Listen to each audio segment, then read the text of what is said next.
After a fight with my wife's family at our summer reunion, everyone ignored me. My wife looked me dead in the eye and said I had two options: apologize or leave. Instead of apologizing, I bought a one-way ticket.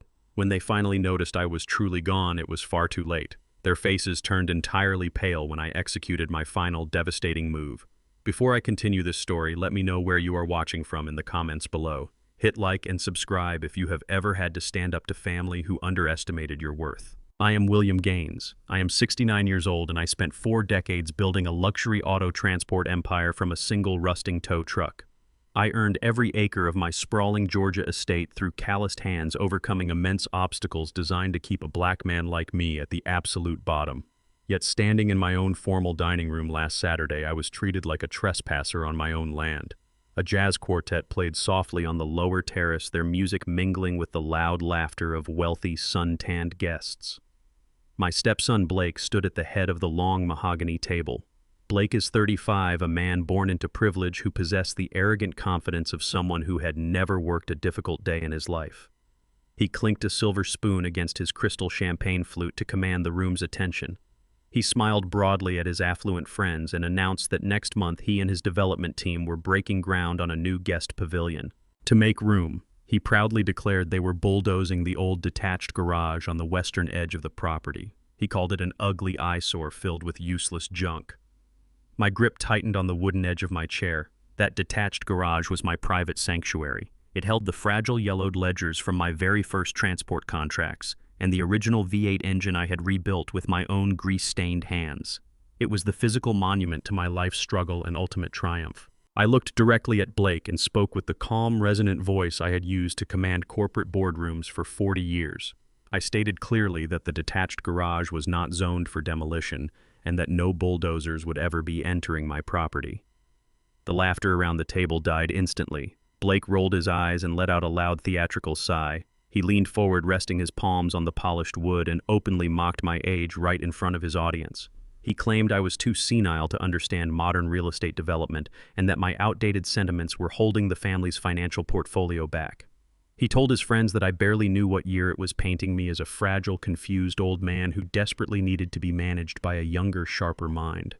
I felt the deep calluses on my palms, a stark contrast to his smooth, manicured hands. I maintained my absolute composure, refusing to give him the explosive, angry reaction he clearly wanted. Then, Blake took his half-full glass of expensive red wine and deliberately tipped it over the edge of the table.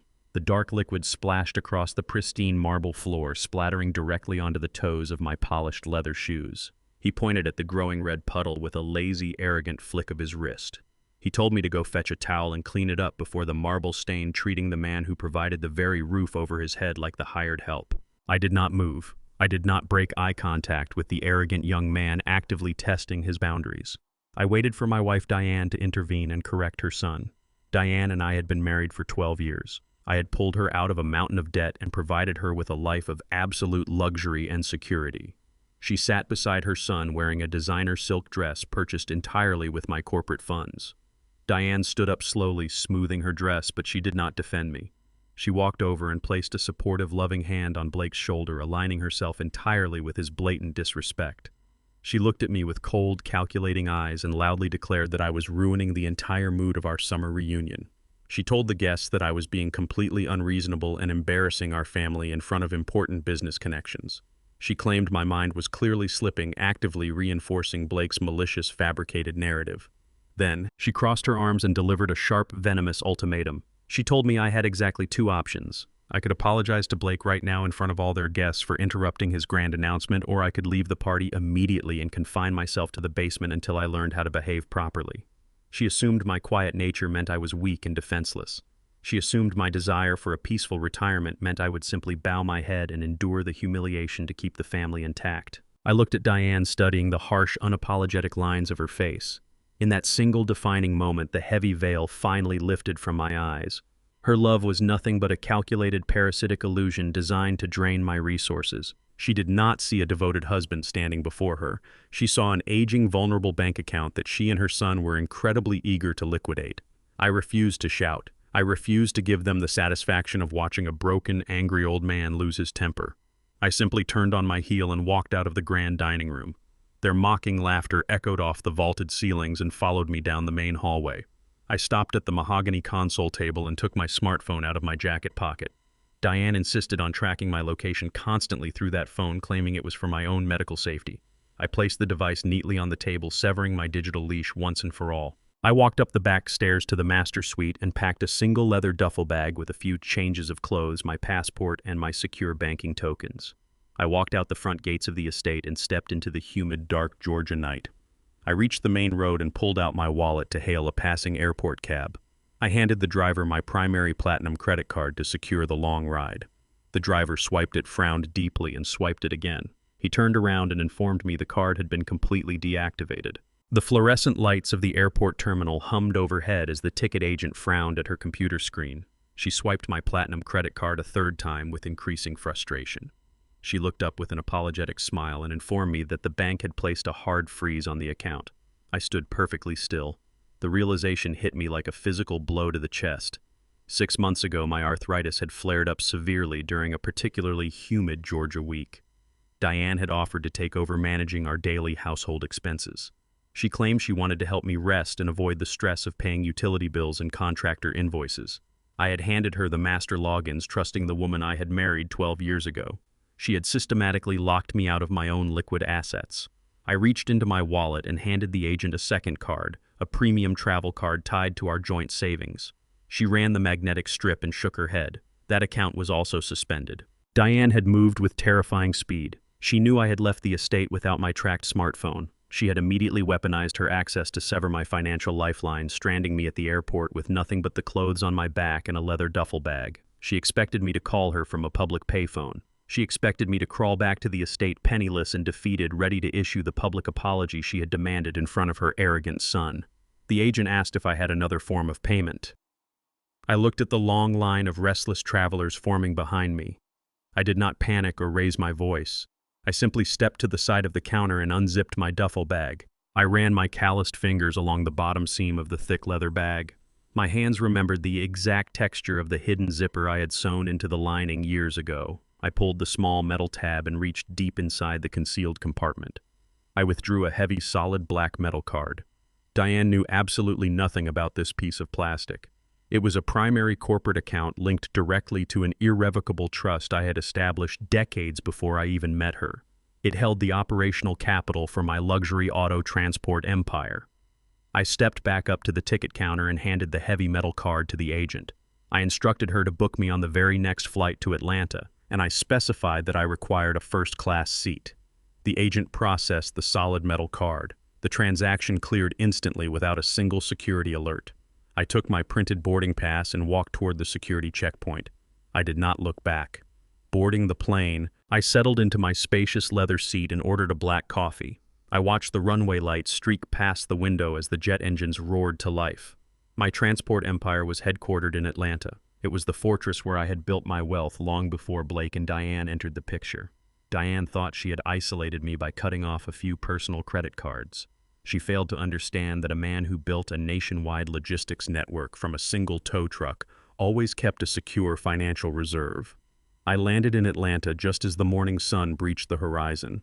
I walked off the plane with absolute surgical clarity, ready to dismantle their arrogant illusion piece by piece. I bypassed the baggage claim entirely and walked straight out of the bustling terminal. I hailed a black town car and directed the driver to a towering glass skyscraper in the heart of the financial district.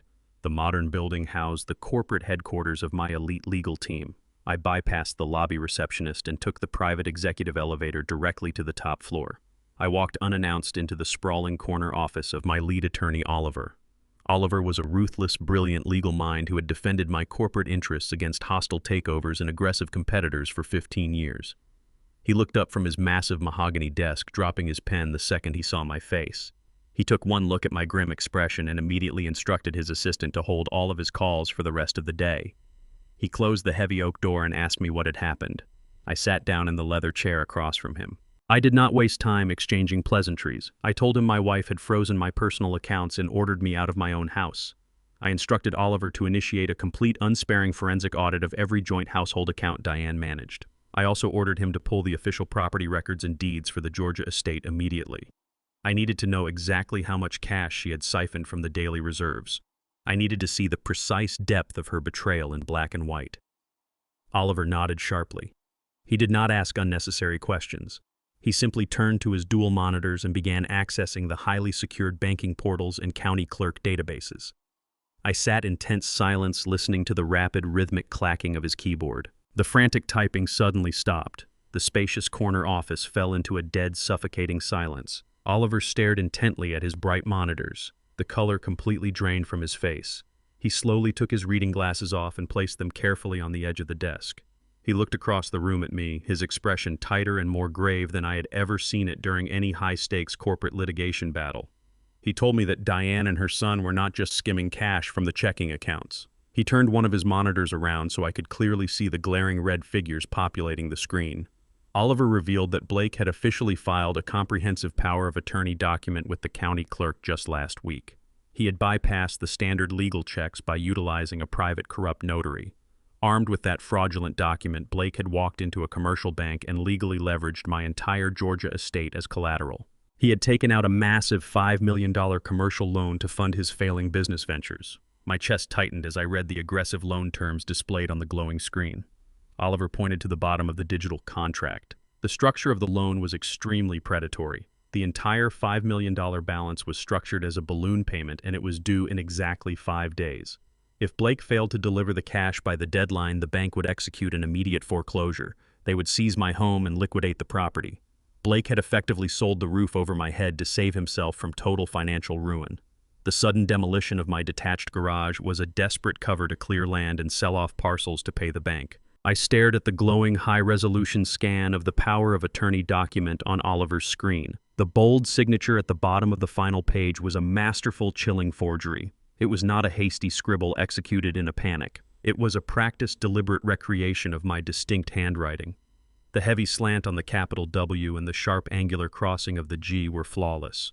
But as I leaned closer to the monitor, I recognized the slight hesitation in the loop of the final letter. I knew exactly who had held the pen.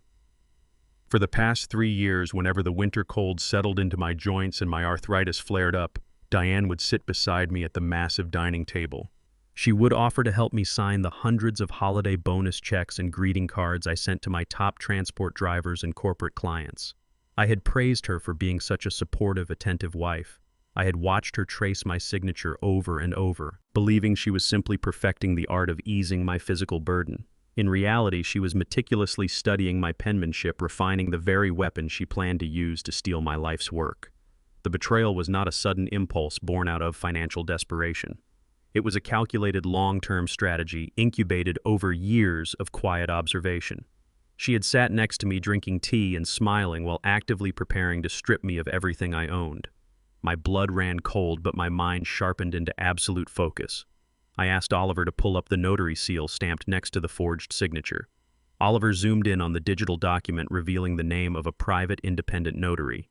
It was a man Blake frequently used for his shady tech startup contracts. They had bypassed all legitimate legal channels, creating a closed loop of fraud to circumvent the bank's internal verification systems. Oliver pushed his chair back from his desk and reached for the sleek black telephone sitting near his keyboard. He stated firmly that we needed to contact the federal authorities and the local police department immediately to report the multi-million-dollar felony. I reached across the mahogany desk and placed my hand firmly over the receiver. I told Oliver no. A simple immediate arrest was exactly what Diane would exploit. I knew exactly how the situation would play out in a courtroom or the court of public opinion. Diane would weep perfectly timed tears. She would claim she was a terrified, devoted wife trying to save her family from a domineering husband experiencing severe cognitive decline. She would twist the narrative, playing the victim and muddying the waters with expensive defense attorneys paid for by my own stolen cash. A quick arrest would give them a chance to fight back and prepare a defense. I did not want to fight. I wanted complete, unequivocal annihilation. I instructed Oliver to contact his highest-level connections inside the commercial bank's corporate risk department. I ordered him to freeze the $5 million loan, internally trapping the funds in a bureaucratic hold without tipping off the local branch manager who handled Blake's account. I wanted Blake to believe the money was still available. I wanted him to continue making promises to his furious investors and eager construction contractors, completely unaware that his financial lifeline had already been severed at the root. Oliver slowly pulled his hand away from the telephone. A sharp, predatory smile spread across his face. He understood exactly what I was building. We were not just stopping a theft. We were constructing a financial guillotine designed to execute their entire fabricated reality. I stood up and paced the length of the spacious executive office. The view of the bustling Atlanta skyline below mirrored the massive network I had built, a network I was now actively protecting from domestic parasites. I turned back to Oliver and delivered my next set of precise instructions. I ordered him to officially revoke all secondary access to the corporate trust. I wanted every joint account, every shared line of credit, and every emergency reserve fund tied to Diane's name locked down permanently. Furthermore, I instructed him to flag her personal platinum credit cards for severe suspicious activity. By triggering the highest-level fraud alert protocol, the credit card companies would not simply decline her purchases. They would completely lock her accounts, requiring her to physically visit a bank branch with me present to unlock them. We mapped out the exact timing of the financial freeze. I knew Diane's daily routine down to the minute. Every Tuesday morning at exactly 10 o'clock, she met her affluent country club friends at a high-end luxury boutique in the city to drink champagne and purchase exorbitant jewelry. I told Oliver to execute the digital freeze at precisely 9:45. I wanted the financial trap to snap shut exactly when she was standing at a cash register surrounded by the wealthy peers she desperately wanted to impress. Oliver quickly typed the overriding commands into the secure banking portals. He bypassed the standard customer service protocols, utilizing his direct corporate access to input the ultimate veto codes. I watched the glowing green progress bars fill the dual monitors one by one. I felt no remorse. I felt no hesitation. I was surgically removing an infection from my hard-earned estate. The final confirmation screen flashed a bright, solid green. The digital freeze was fully executed. Diane and Blake were now entirely cut off from my wealth, trapped in a rapidly sinking ship of their own making. Oliver leaned back in his leather chair, exhaling a long breath of satisfaction. Just as I turned to walk toward the office window, a shrill, piercing alarm erupted from Oliver's private desktop computer. It was a high-priority legal alert directly from the county clerk's automated filing system. Oliver quickly clicked the flashing red icon on his screen. His eyes darted across the newly uploaded legal document. He swallowed hard, the satisfaction instantly vanishing from his face. He looked up at me with absolute dread. He explained that Blake was not just after the money. Blake had just filed an expedited emergency motion for a medical injunction against me. The fraudulent document claimed that I was severely mentally incompetent, highly dangerous to myself, and currently missing. Blake was requesting the court grant him immediate total legal guardianship over my physical person. Oliver read the bottom of the filing, his voice dropping to a harsh whisper. The emergency hearing was placed on the priority docket.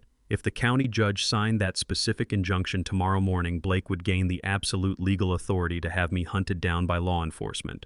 He would have the power to drag me back to Georgia in handcuffs and lock me inside a secure psychiatric facility against my will. They were trying to erase me from society entirely. The financial freeze was no longer enough. I was now fighting a desperate ticking clock for my own physical freedom. The reality of the medical injunction hung in the air of the corporate office like a poised guillotine. Blake was not merely trying to steal my accumulated wealth to cover his catastrophic debts. He was actively attempting to erase my basic human autonomy. A court-mandated psychiatric hold would grant him the absolute legal authority to dispatch law enforcement across state lines to drag me back to Georgia in handcuffs. I would be locked inside a sterile white room, stripped of my fundamental rights and pumped full of heavy sedatives until I actually became the broken, compliant man they claimed I was. Oliver did not waste a single second lamenting the cruelty of the situation. He grabbed his encrypted desk phone and dialed a highly secure private number. He informed me that we needed an impenetrable medical shield, a document so legally binding and scientifically robust that no judge in the country could ever question my sanity or override my free will. Oliver contacted a renowned, board-certified forensic psychiatrist known for his ruthless objectivity and absolute immunity to corporate bribery. This specific doctor frequently served as an expert witness in high-stakes federal disputes and complex estate litigations. The doctor happened to have a cancellation that very afternoon. Oliver secured the immediate appointment, warning me that the evaluation would be deliberately exhausting. The doctor would actively try to break my focus and agitate me to test the absolute limits of my cognitive resilience. I tightened the knot of my silk tie and stood up from the heavy leather chair. I had spent 40 years outsmarting cutthroat transport magnates who desperately wanted to see a black man fail in a rigged industry. A 4-hour conversation with a psychiatrist was just another high-stakes negotiation. I walked out of the towering glass skyscraper with Oliver flanking my side, my mind sharpening into a deadly razor edge. We had a strict legal deadline to beat, and I absolutely refused to let an arrogant thief steal my physical freedom. The psychiatric evaluation felt less like a standard medical exam and more like an intense, hostile corporate interrogation. The doctor sat directly across from me in a stark minimalist office, firing off complex spatial reasoning puzzles, rapid-fire arithmetic, and convoluted memory recall exercises without pausing for breath. He subjected me to grueling psychological stress tests, specifically designed to expose the slightest cognitive fracture or neurological delay. I did not flinch. When he asked me to recall a highly complex sequence of random data points after a deliberate hour-long distraction, I simply closed my eyes and visualized the sprawling, intricate map of the United States highway system. During the early days of building my auto transport empire, long before digital GPS routing even existed, I had personally driven the heavy cross-country hauling rigs. I had memorized every treacherous mountain pass in Colorado, every hidden commercial way station in Texas, and every complex winding highway interchange from Chicago to Los Angeles. I mapped the doctor's random data points directly onto my old transport routes, retrieving the scattered information flawlessly. I recounted the long sequence with the exact calculated precision I used to dispatch a fleet of 200 luxury haulers across the continent. The doctor pushed harder, intentionally attempting to agitate me by questioning my emotional stability regarding my wife's sudden betrayal. I maintained absolute chilling composure. I explained my current marital situation using sterile objective legal terminology, demonstrating that my quiet anger was not a symptom of age-related paranoia, but a deeply rational, measured response to documented financial fraud. I presented the chronological facts of Blake's forged power of attorney without raising my voice a single decibel. The doctor finally stopped taking notes and stared at me. He closed his heavy assessment binder and placed his silver pen flat on the polished desk. He had spent 4 grueling hours searching for a vulnerable, senile old man, and he had found a hardened titan of industry entirely in control of his faculties. 1,000 miles away in Georgia, the invisible financial guillotine I had meticulously constructed finally dropped. Diane stood at the polished glass counter of an exclusive luxury boutique in the heart of Atlanta's most expensive shopping district. She held a glass of complimentary champagne in one hand and pointed at a breathtaking diamond tennis necklace with the other. She fully intended to wear the extravagant piece to an upcoming high society charity gala, to solidify her manufactured image as a grieving, desperately wealthy matriarch dealing with a sick husband. The impeccably dressed cashier swiped Diane's primary platinum credit card with a polite smile. The machine beeped harshly, displaying a bright red decline notification across the screen. Diane scoffed loudly, blaming the machine's connection, and confidently handed over her secondary gold card. The cashier swiped it through the reader. Declined. Diane's arrogant, untouchable smile began to falter. Her hands shook slightly as she dug frantically into her designer handbag, pulling out 3 different backup cards linked to our various joint household accounts. The cashier ran each one in rapid succession, the tension in the upscale boutique rising with every swipe. Every single card returned a hard, undeniable fraud lock. The boutique manager stepped out from the back office, recognized the financial red flags, and politely asked Diane to surrender the jewelry and leave the premises immediately to avoid a scene. The public humiliation was absolute and devastating. Diane stormed out of the boutique, her face flushed dark red with rage and sudden gripping terror. She sat inside her luxury SUV with trembling hands and frantically dialed Blake's number. When he answered, she shrieked into the phone, demanding to know why the banking institution was rejecting her purchases. She told him she was entirely locked out of the household reserve and could not even pay for the parking garage ticket. Her voice broke as the crushing reality finally set in. The infinite well of my money had instantly dried up. She demanded Blake fix the banking error immediately, entirely unaware that the financial execution was already perfectly complete. Back in the Chicago medical office, the forensic psychiatrist pulled a fresh sheet of official watermarked letterhead from his desk drawer. He wrote out a comprehensive, legally bulletproof declaration of my absolute mental competency and psychological stability. He signed the bottom of the page with a heavy flourish, stamped it with his official board-certified medical seal, and handed the thick file directly to me. With this document safely in my possession, Blake's emergency motion for a psychiatric injunction was entirely worthless. I reached out to take the heavy folder, feeling a profound sense of tactical victory and immense relief. However, the doctor did not let go of the file immediately. His expression shifted rapidly from professional detachment to grave, intense concern. He looked directly at my hands hovering over the desk. He noted the slight rhythmic tremor in my left index finger and thumb as I gripped the edge of the cardboard folder. I dismissed the shaking, immediately blaming the severe arthritis that had plagued my joints for the last 3 years. The doctor shook his head slowly, his eyes locked on my trembling fingers. He stated that the specific frequency and neurological focal point of the tremor did not align with joint degeneration or age-related osteoarthritis. He leaned forward and lowered his voice, adopting a chillingly serious tone. He explained that he had seen this exact peculiar neurological manifestation many times before during his tenure as a forensic medical examiner. The tremor was a textbook physiological response to heavy metal neurotoxicity. The doctor requested my immediate legal consent to draw a sample of my blood for a comprehensive rush-order toxicology screen. My blood ran completely cold in my veins. The worsening stiffness in my joints, the sudden bouts of severe fatigue, the debilitating brain fog Diane had so eagerly pointed out to our guests, it was not the natural, inevitable decay of an aging body. The truth slammed into me with devastating force. I was being systematically poisoned by the very people sleeping under my roof. The sterile white walls of the clinical laboratory offered absolutely no comfort as I sat perfectly still in the rigid plastic chair. The phlebotomist had drawn 3 large vials of my blood before rushing them out of the room with a bright red priority tag.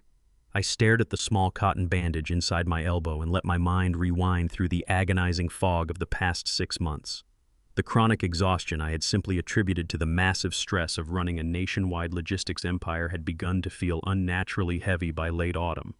I remembered the sudden, inexplicable bursts of intense brain fog that clouded my usually sharp memory during crucial executive board meetings. Diane had been the very first person to point those moments out, loudly expressing her deep concern in front of my corporate partners and investors. She had meticulously cataloged every forgotten key, every misplaced financial file, and every single time I rubbed my aching temples in frustration. She had masterfully convinced my inner circle that the brutal stress of 50 years of physical labor and corporate warfare was finally breaking my aging mind. I had actually started to believe her carefully fabricated narrative. I had voluntarily handed over the daily management of our household accounts because I genuinely thought my cognitive abilities were failing me. Every symptom aligned perfectly with a man spiraling downward into early onset dementia. I watched the clock on the sterile wall tick away the minutes, recognizing the terrifying precision of her psychological campaign. She had not just stolen my finances to fund her extravagant lifestyle. She had actively manufactured a physical decline to guarantee I would never possess the strength to fight back against her theft. The heavy wooden door to the private waiting room clicked open, breaking the suffocating silence. The forensic psychiatrist walked back in, accompanied by a grim-faced laboratory technician holding a sealed manila folder. The doctor did not bother sitting down at his desk. He opened the folder and placed the stark white laboratory report directly in front of me on the small examination table. He pointed a steady professional finger at 2 specific lines of data highlighted in bright red ink. My blood contained lethal compounding levels of thallium and arsenic. The doctor explained the terrifying reality of the chemical concoction currently coursing through my veins. The toxic combination was not designed to kill me quickly or cleanly.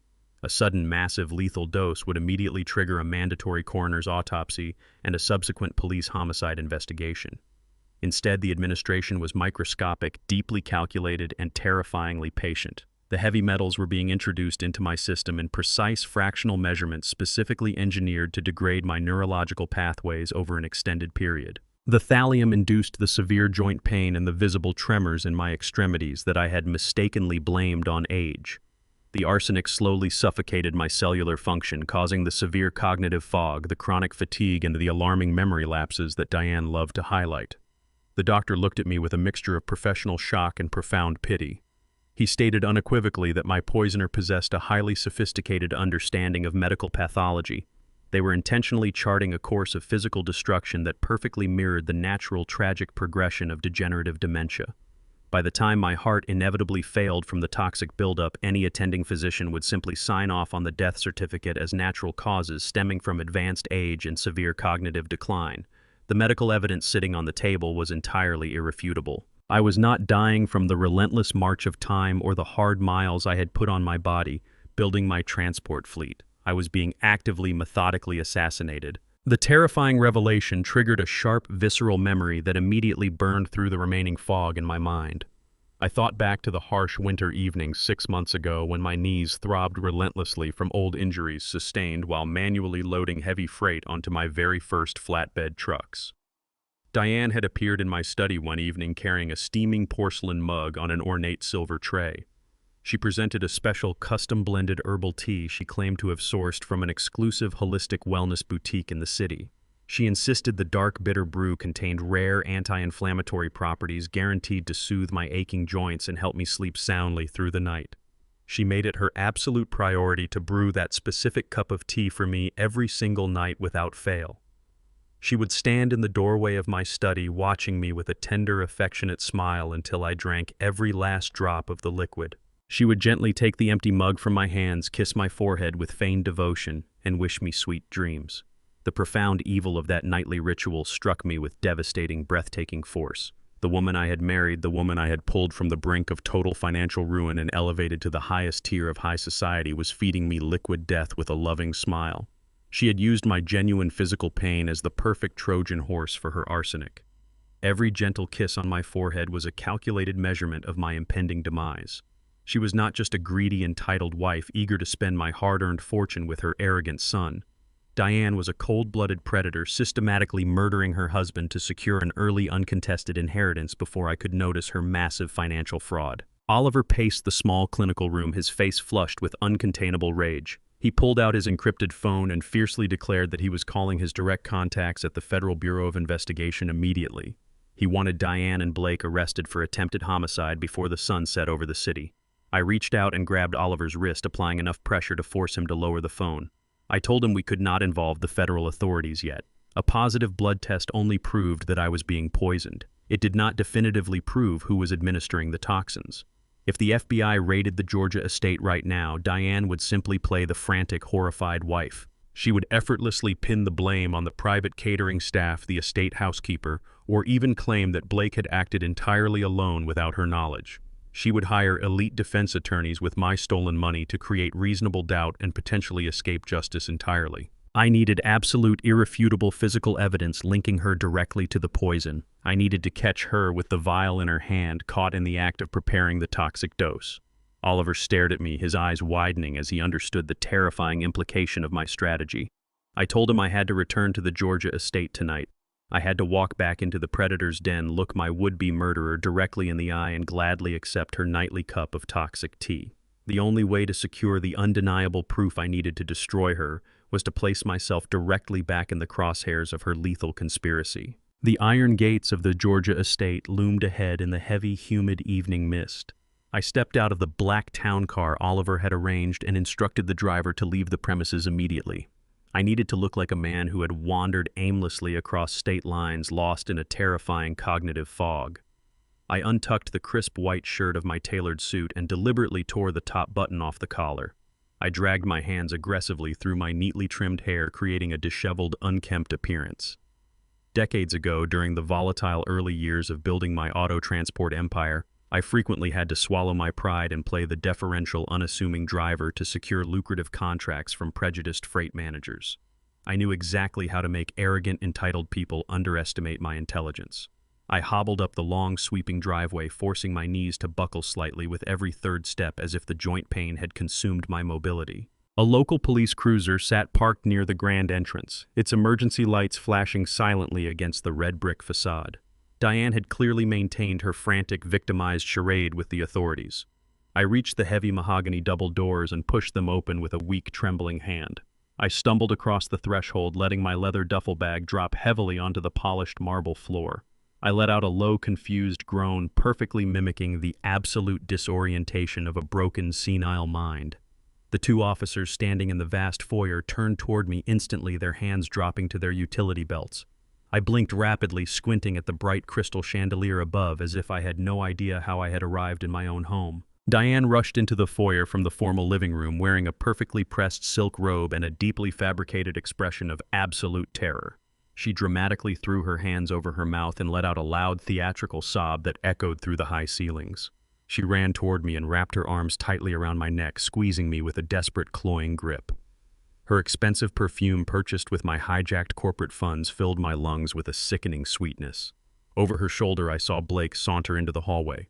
He leaned casually against the archway, holding a heavy crystal tumbler of my top-shelf bourbon, watching the performance with a look of supreme boredom.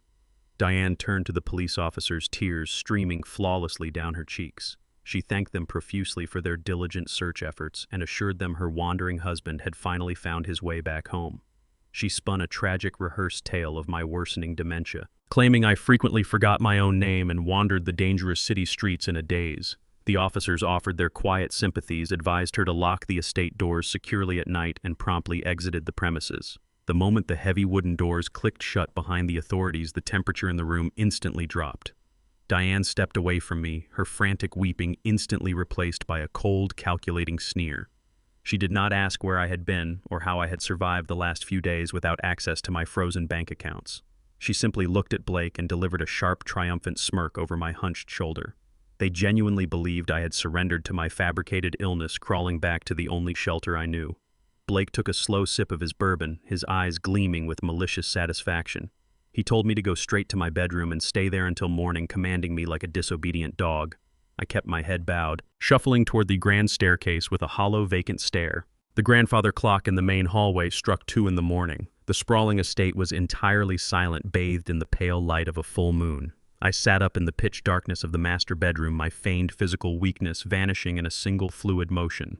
I rolled out of bed and dressed in dark, silent clothing. Before I left Atlanta, Oliver had supplied me with a specialized high-grade surveillance kit utilized by his elite corporate security firm. The equipment consisted of 6 wireless high-definition micro cameras designed specifically to evade standard electronic detection sweeps.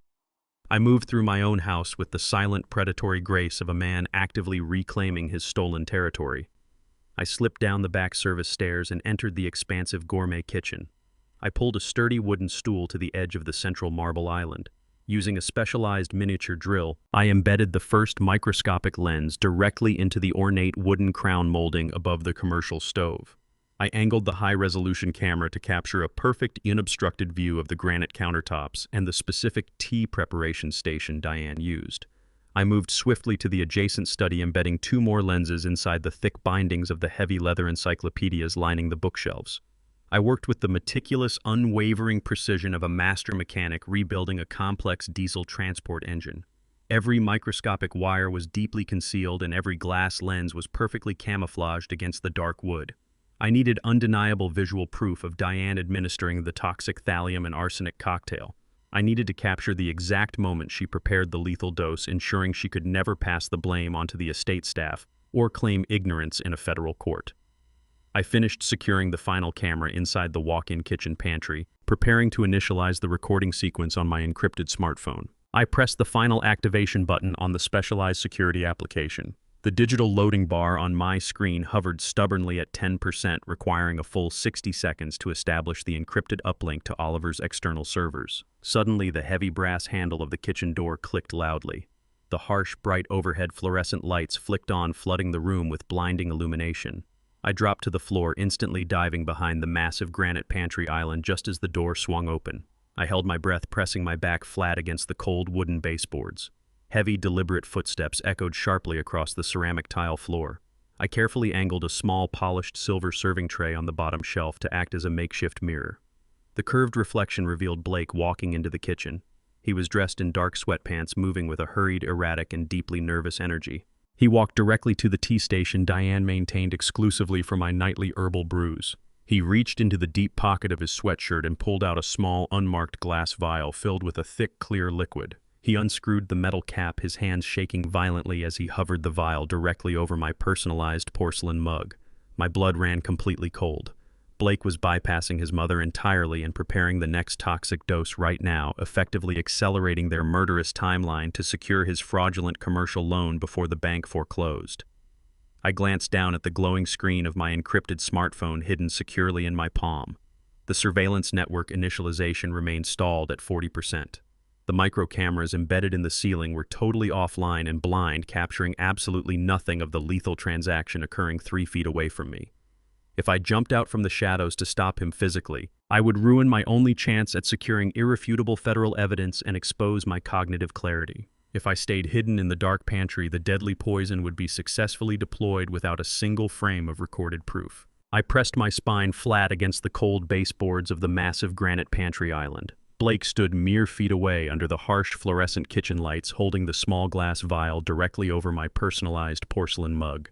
The digital loading bar on my encrypted smartphone application remained completely frozen at 40%, leaving my hidden micro cameras entirely blind. I knew I could not wait for the video feed to establish a connection. I swiftly closed the surveillance application and opened the encrypted audio recorder program Oliver had installed on my device. I tapped the large red record button and watched the audio wave monitor spring to life. I slid the black smartphone carefully across the smooth ceramic tile, positioning the microphone perfectly to capture every single syllable spoken in the room. Just as Blake tilted the vial to dispense the clear liquid, the heavy wooden doors of the kitchen swung open. Diane walked into the room, her silk robe rustling sharply against the floor. She moved with a frantic, agitated energy that completely contradicted her earlier performance in the grand foyer. I held my breath, slowing my heart rate using the same deep breathing techniques I used decades ago when negotiating high-stakes freight contracts with hostile union bosses. I remained entirely motionless in the heavy shadows of the walk-in pantry, trusting the darkness to conceal my position. Diane stopped abruptly in the center of the kitchen, her eyes locking onto the small glass vial in her son's hand. She did not express shock or horror at the sight of the deadly poison. Instead, her face twisted into a mask of pure, unfiltered irritation. Diane marched across the kitchen and aggressively snatched the glass vial directly out of Blake's hand. She scolded him in a harsh, venomous whisper, demanding to know why he was carelessly handling the heavy metals in the open where the estate staff might find them. Blake crossed his arms defensively and argued that they needed to increase the dosage immediately. He complained bitterly that the precise mixture of thallium and arsenic was working entirely too slowly on my system. He pointed out that instead of breaking my mind and making me compliant, the poison had somehow allowed me to orchestrate a secret trip to Chicago. Diane slammed her hand against the granite countertop in sheer frustration. She confirmed that the timeline had completely accelerated beyond their control. The commercial bank was demanding the $5 million balloon payment by the end of the week, and the lenders were aggressively refusing any further extensions. Diane stated clearly that she needed me legally incapacitated and locked inside a secure psychiatric facility by Friday morning. If a judge signed the medical injunction, she would gain absolute authority over the corporate trust accounts and could immediately authorize the massive wire transfer to save Blake's failing tech startup. She paced the length of the kitchen, her voice trembling with genuine panic. She admitted that her luxury credit cards were completely frozen, and the fraudulent cash buyers had fled the property. She told Blake that if they failed to secure my money in the next 48 hours, they would both face total financial ruin and likely federal prison sentences.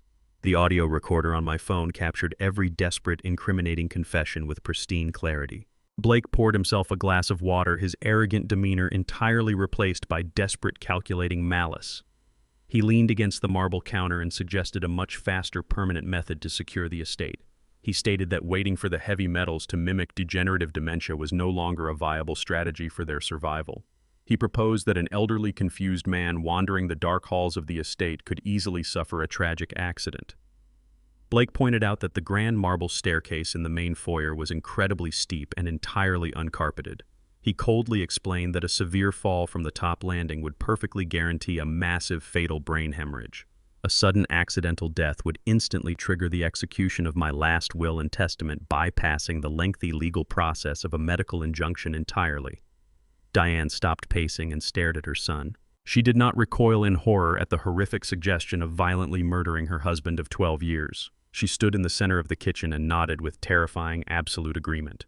She noted that as a grieving widow, she would inherit the primary estate assets immediately without needing a judge to validate my cognitive decline.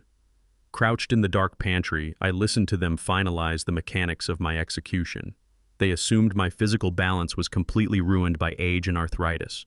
They forgot that I spent the first 20 years of my career manually hauling 200-pound engine blocks up narrow warehouse staircases, developing a core balance that no amount of poison could easily erase. They were planning to ambush a man they fundamentally underestimated. I watched the digital timer on my encrypted smartphone cross the 5-minute mark, securing a complete, undeniable audio confession of attempted murder and corporate fraud. I carefully tapped the screen, saved the audio file directly to Oliver's secure cloud server, and slipped the device back into my inner jacket pocket. I needed to retreat up the back service stairs and lock myself inside the master suite before they initiated their violent plan. I slowly shifted my weight backward, preparing to crawl out of the pantry through the secondary dining room door.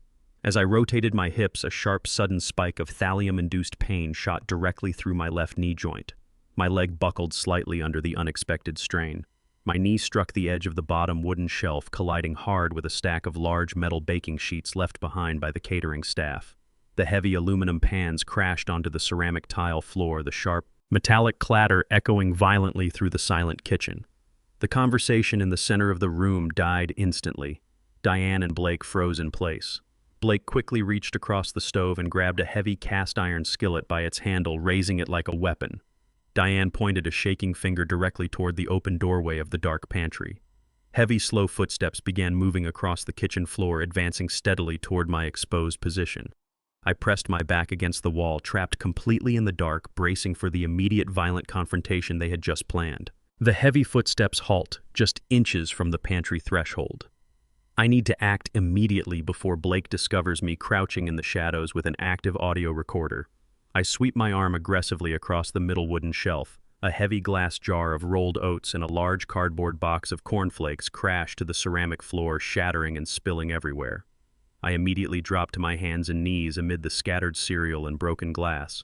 I let out a loud, pathetic groan, clutching my shoulder and blinking rapidly as the harsh pantry light switches on. Blake lowers the heavy cast-iron skillet, his aggressive, murderous posture instantly dissolving into disgusted relief. Diane stands in the doorway, staring down at me with absolute, unfiltered contempt. She does not offer a hand to help me up from the dangerous shards of glass. She crosses her arms tightly across her expensive silk robe. She clicks her tongue and demands to know why I am crawling on the pantry floor like a stray dog in the middle of the night. I feign a vacant, hazy expression, muttering that I simply wanted a midnight snack and completely lost my footing in the dark. I allow my hands to tremble visibly as I push myself up against the wooden shelving unit, playing the part of a broken old man. Diane rolls her eyes in utter disgust. She speaks to me in a slow, patronizing tone, usually reserved for a disobedient toddler. She tells me I am a pathetic burden and orders me back to bed before I break my own neck. I shuffle past them, keeping my head bowed in submissive compliance. I return to the master suite and lock the heavy door securely behind me. I survived their immediate detection, but their timeline has been explicitly confirmed. They want me dead before the bank seizes the estate. The morning sun filters brightly through the high-arched windows of the Georgia estate, casting long, sharp shadows across the polished marble floors. I dress meticulously in a simple gray sweater and loose slacks, continuing the visual facade of a fragile, fading elder. I know exactly what they have planned for today. The audio recording from the kitchen replays constantly in my mind, a chilling reminder of the enemy sleeping under my roof. They need a fatal accident, and they need it to happen right now on the grand staircase. I step out of the master suite and walk slowly down the long upper corridor. I monitor the reflective surfaces of the tall glass display cabinets lining the hallway. In the distorted reflection, I spot the unmistakable, rigid silhouette of my stepson. Blake is waiting in the adjacent alcove, perfectly positioned in the blind spot near the top landing of the grand marble staircase. He assumes I am walking blindly into his carefully laid trap. I adjust my gait, adding a slight uneven limp to my steps. I drag my right foot across the carpeted runner, producing a steady, predictable rhythm to broadcast my exact approach. I reach the absolute edge of the top landing and pause. I stand mere inches from the sheer drop, staring blankly at the massive crystal chandelier suspended high above the main foyer. My vulnerability is perfectly staged and highly convincing. I can hear Blake shifting his weight in the shadows directly behind me. He takes a sharp, shallow breath, preparing his muscles to execute the lethal shove that will secure his fraudulent inheritance. He thinks he is ambushing a weak, deteriorating man. He is entirely unaware that I am dictating the exact terms and timing of our physical confrontation. Blake lunges from the shadowed alcove with brutal, unhesitating force. He drives his heavy shoulder forward, aiming directly for the center of my back, fully intending to launch my body down the jagged marble steps. He calculates his violent strike based on the frail, unsteady posture I have presented to him all morning. He calculates entirely wrong. Long before I commanded a fleet of luxury auto transports from a comfortable executive office, I spent 2 grueling decades manually loading 2-ton vehicles onto heavy flatbed trailers. I secured thick iron chains in the freezing rain. I balanced my entire body weight on narrow steel ramps while hoisting massive swinging engine blocks. That brutal, unforgiving physical labor built a foundation of absolute core strength and spatial awareness that no amount of age or trace poisoning could easily erase. I sensed the sudden, rapid displacement of air directly behind my shoulders. In a single fluid motion, I drop my center of gravity and pivot sharply on my left heel. I twist my torso entirely out of his aggressive trajectory.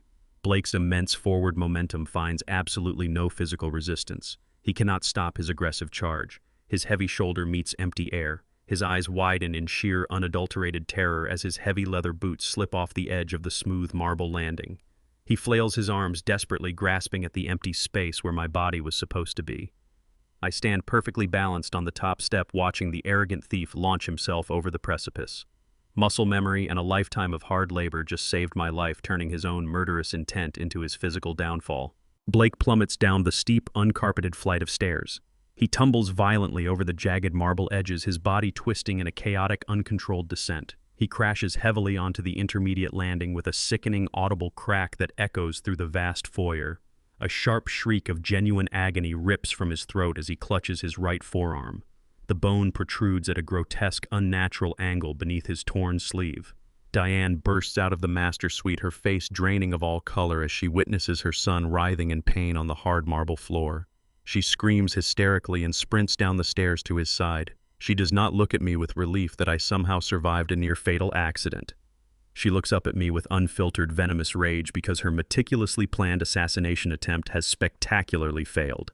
Diane grabs her mobile phone from her pocket and dials emergency services, shrieking into the receiver that she requires an ambulance and the police immediately. She claims there has been a violent, unprovoked assault in her home. Less than 10 minutes later, the wail of sirens pierces the quiet morning air. 2 armed police officers burst through the front double doors, rushing toward the chaotic scene on the landing. Diane stands up and points a shaking, accusatory finger directly at me. She weeps hysterically, commanding the officers to arrest me at once. She spins a flawless, terrifying lie to the authorities. She tells the police that her violent, dementia-riddled husband just suffered a severe psychotic break and intentionally hurled her defenseless son down a flight of stairs. She is actively attempting to lock me in a psychiatric prison using the very police officers standing in my foyer. The heavy oak doors swung open, admitting the sharp wail of ambulance sirens and the heavy boots of local law enforcement. 2 paramedics immediately rushed to the intermediate landing to stabilize Blake, who was currently whimpering and clutching his shattered forearm against the marble floor. Diane threw herself into the center of the grand foyer, initiating a theatrical performance worthy of a seasoned stage actress. She collapsed against the chest of the lead patrolman, sobbing uncontrollably while pointing a trembling finger directly at me. She shrieked that I had completely lost my mind and launched an unprovoked homicidal attack on her defenseless son. She demanded the officers restrain me immediately, insisting that my supposed dementia had escalated into severe, uncontrollable physical violence. She pleaded with them to bypass the local hospital entirely and transport me directly to a high-security psychiatric lockdown facility for the safety of everyone residing in the house. The lead officer, a burly man with a stern expression, gently patted Diane's shoulder to calm her fabricated hysteria. He signaled to his younger partner to keep a close eye on me while he radioed for additional medical backup. I stood silently near the top of the stairs, maintaining my hunched, unsteady posture, allowing the officers to absorb the carefully curated image of a confused, dangerous old man. Diane wiped away her fake tears and shot me a fleeting, venomous glare from behind the officer's back. She truly believed her masterful manipulation had successfully sealed my fate. She assumed the police would simply strap me into a straitjacket and haul me away, clearing the path for her to seize my entire estate without a single legal challenge. The lead officer approached me with cautious, measured steps, resting his hand casually near his service weapon. He spoke to me in a slow, exaggeratedly loud voice, enunciating every single syllable as if he were addressing a frightened toddler. He asked me to step away from the perilous ledge and accompany him to a quiet room where we could discuss the unfortunate accident without causing a scene. I nodded meekly, keeping my eyes fixed firmly on the floorboards to hide the sharp, calculating clarity burning in my gaze. I allowed him to guide me by the elbow down the main corridor and into my private study. The heavy mahogany doors clicked shut, isolating us from Diane's relentless weeping in the foyer. The officer instructed me to sit in a plush leather armchair, grabbing a small notepad from his breast pocket. He asked me if I knew my own name, what year it was, and if I understood why the ambulance had been called to the estate. He adopted a deeply patronizing tone, clearly convinced he was dealing with a severely compromised individual incapable of forming a coherent thought. He asked me to explain why I had forcefully pushed my stepson down the marble staircase, treating my guilt as a foregone conclusion based entirely on my wife's hysterical accusations. He explained that I was facing serious felony assault charges but promised the department would seek immediate medical clemency if I simply confessed to having a momentary lapse in judgment. He was offering me a fabricated way out, a path that would lead directly to the permanent psychiatric imprisonment Diane so desperately needed. I did not answer his patronizing questions. I slowly lifted my head, meeting the officer's gaze with absolute, unyielding focus. I deliberately dropped the hunched, trembling posture I had maintained all morning.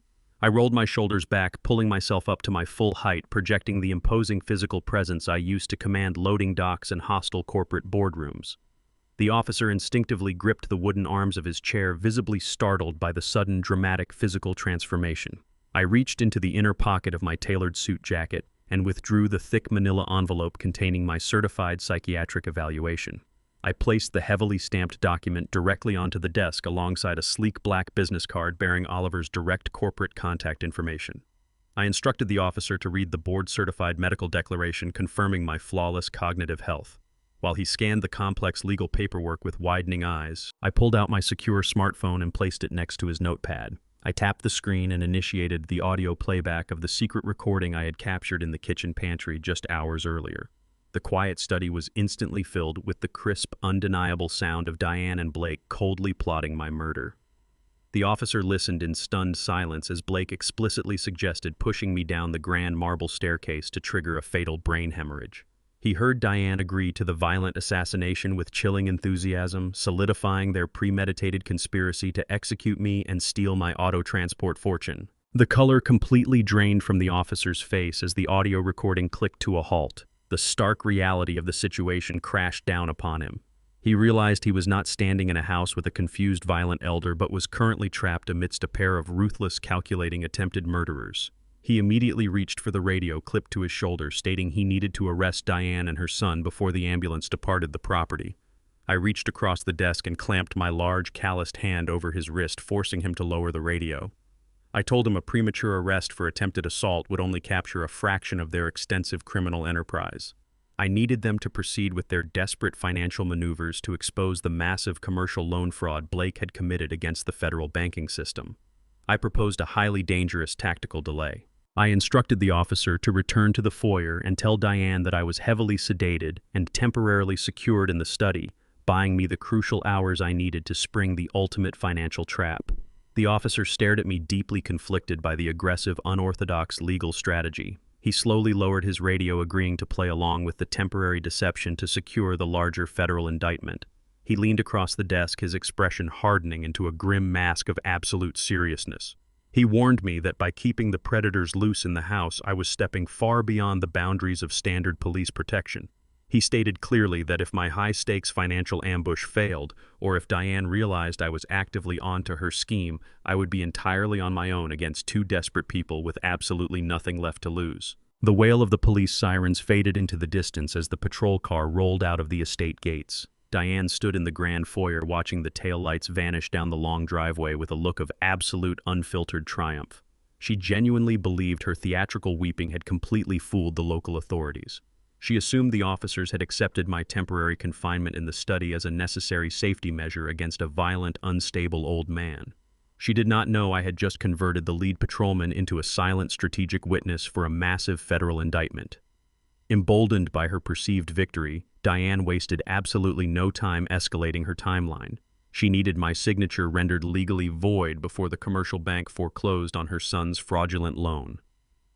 Less than an hour after the police departed, a sleek silver sedan glided up the driveway. A private concierge physician stepped out carrying an expensive leather medical bag. He wore a bespoke Italian suit and possessed the slick, polished demeanor of a corporate salesman rather than a dedicated healer. Diane met him at the front doors with an eager, conspiratorial smile. She guided the corrupt physician directly down the hallway and pushed open the heavy mahogany doors to my study.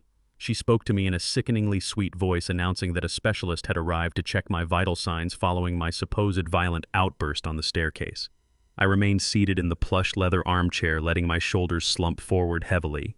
I maintained a vacant, glassy stare, perfectly preparing to deliver the exact performance they required to seal their own criminal fate. The corrupt physician did not bother checking my heart rate or examining my pupils. He sat across from me and immediately launched into a rapid sequence of leading, deliberately confusing questions. He asked me to identify the current day of the week while simultaneously interrupting me with rapid inquiries about my childhood address and the names of my deceased relatives.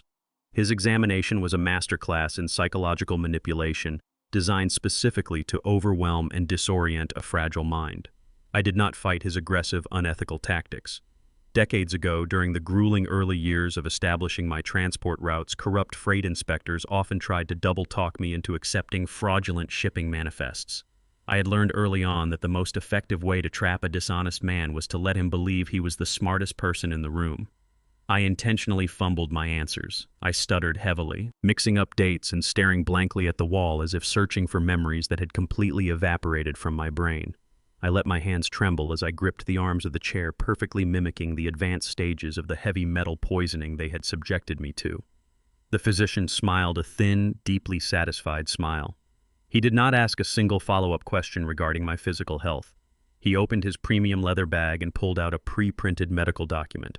Without conducting a single legitimate physical or cognitive test, he signed his name across the bottom line in thick blue ink.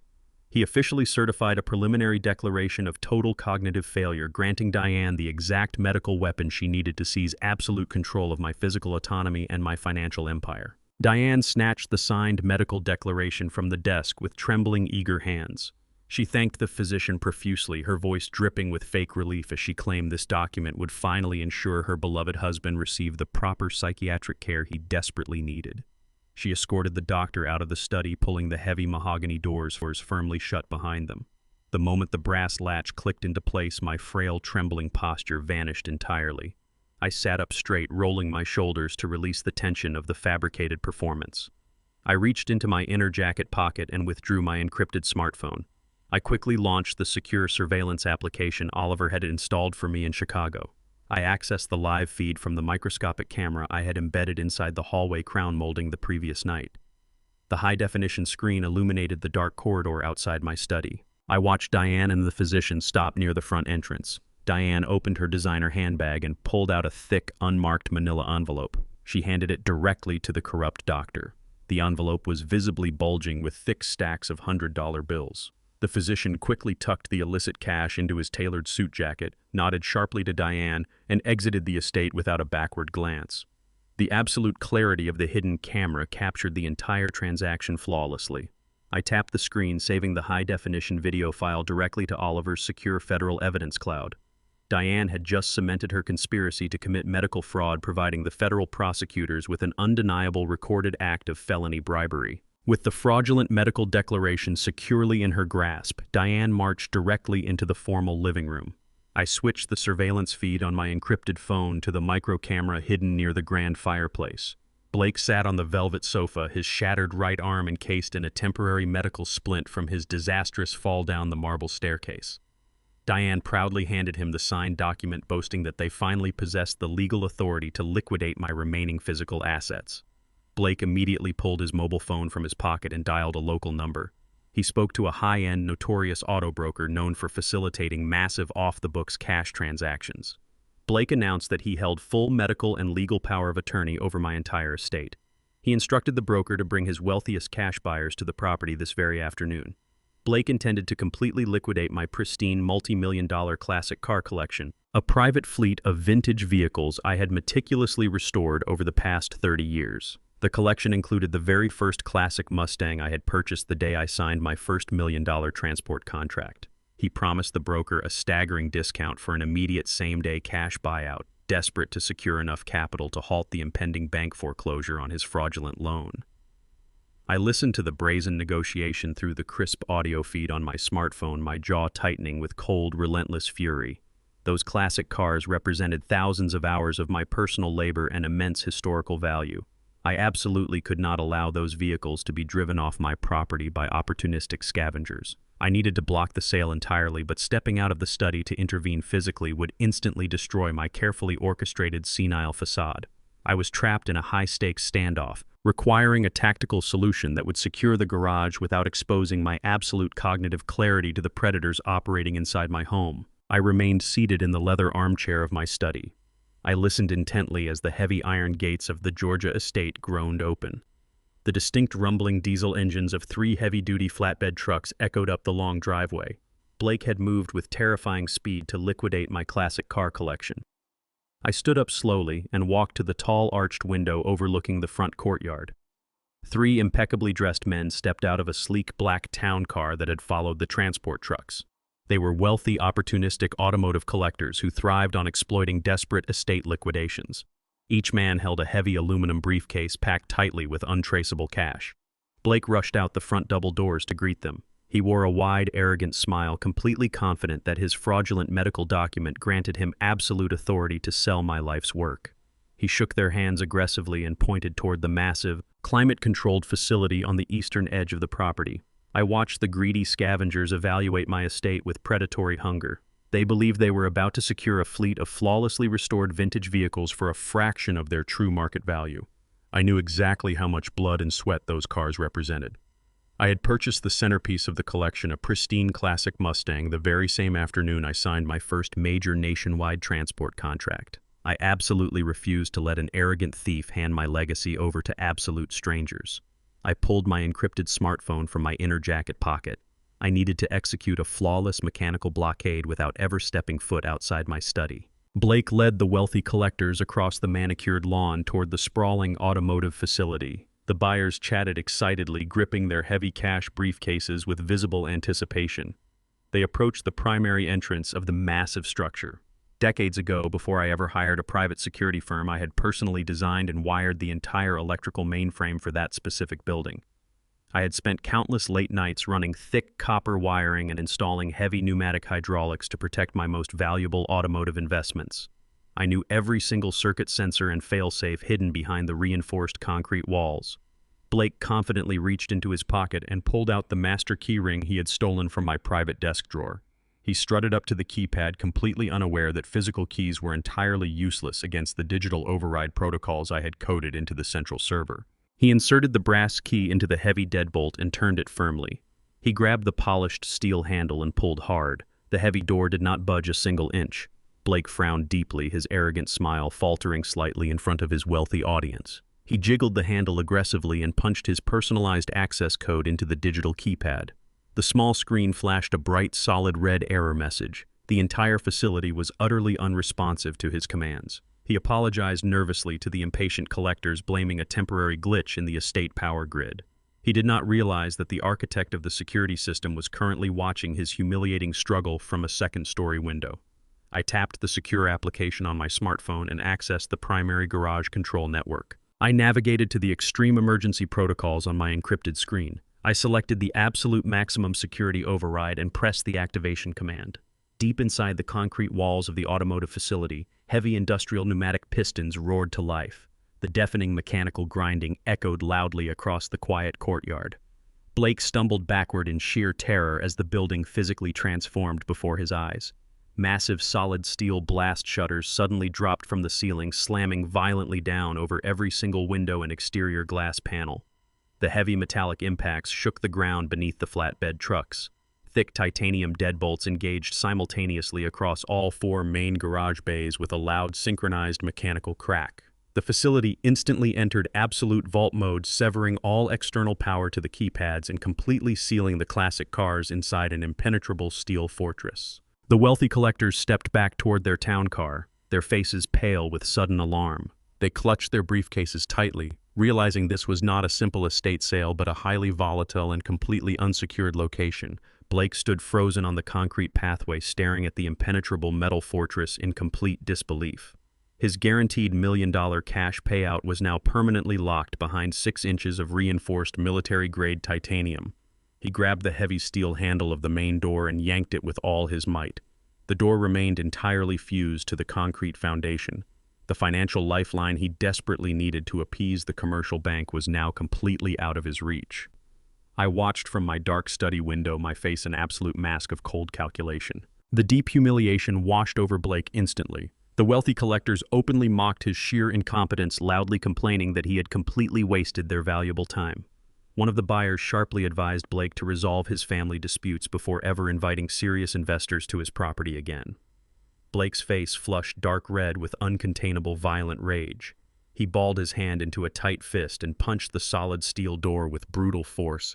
He immediately cradled his bruised knuckles, cursing loudly at the impenetrable metal barrier. He spun around and aggressively promised the departing buyers that the sale was not canceled. He shrieked that he held total legal authority over the estate and swore he would force the garage open by the morning. The collectors ignored his frantic pleas, climbed back into their town car, and ordered the flatbed trucks to leave the premises. Blake pulled his mobile phone from his pocket, his hands shaking with frantic desperation. The commercial bank foreclosure deadline was rapidly approaching, and he absolutely needed the cash trapped inside that vault. He made a frantic, hushed phone call to a shady contact he utilized for his failing tech startup. He aggressively demanded an elite off-the-books hacking crew to arrive at the estate by midnight. He ordered them to bring industrial cutting torches and heavy decryption servers to forcefully breach the garage mainframe. I recorded the entire frantic conversation through the hidden exterior security microphones. Blake was escalating from simple medical fraud to a direct illegal technological siege on my secure server. If his hired hackers successfully breached the firewall, they would bypass the titanium deadbolts and steal my entire legacy. I needed to prepare a devastating digital countermeasure before midnight arrived. The midnight air hung thick and stagnant over the Georgia estate as a rusted, unmarked cargo van rolled to a quiet halt near the edge of the sprawling automotive facility. I sat in the pitch darkness of my second-story study watching the sleek, predatory movements of the four men who stepped out of the vehicle. Blake had made good on his desperate promise to the wealthy collectors, hiring an underground, off-the-books extraction crew to force their way into my vault. The men moved with practiced criminal efficiency, hauling heavy canvas duffel bags filled with industrial cutting torches, hydraulic spreaders, and high-end decryption servers across the manicured lawn. They approached the impenetrable titanium shutters I had deployed earlier that afternoon. Blake paced nervously behind them, his shattered right arm heavily bandaged and bound in a medical sling, barking frantic, hushed orders at the lead technician. He demanded they cut through the reinforced steel doors immediately, completely unaware of the digital minefield they were about to step into. The lead hacker ignored Blake's frantic pacing and set up a mobile workstation on the hood of a nearby golf cart, connecting thick braided fiber optic cables directly into the exterior access panel of my garage keypad. Another crew member fired up an acetylene torch, the bright blue flame casting harsh, dancing shadows against the concrete walls. They assumed they were dealing with a standard high-end residential security mainframe that could be bypassed with brute force and standard decryption software. They failed to realize they were attempting to breach a proprietary network architecture I had personally designed to protect millions of dollars in classic automotive assets. The hacker's fingers flew across his illuminated keyboard, initiating a massive, aggressive brute force attack against my primary firewall. I watched the bright blue sparks from the cutting torch bounce harmlessly off the military-grade titanium exterior. I did not intervene or alert the local authorities. I pulled my encrypted smartphone from my inner jacket pocket and opened my secure messaging channel to Oliver. I typed a single decisive command instructing him to initiate the secondary defensive protocol immediately. Oliver was wide awake in his Atlanta high-rise, monitoring the digital assault in real time through our secure corporate servers. He replied instantly, confirming that the attackers were using a highly aggressive algorithm to smash through the outer layer of the garage security network.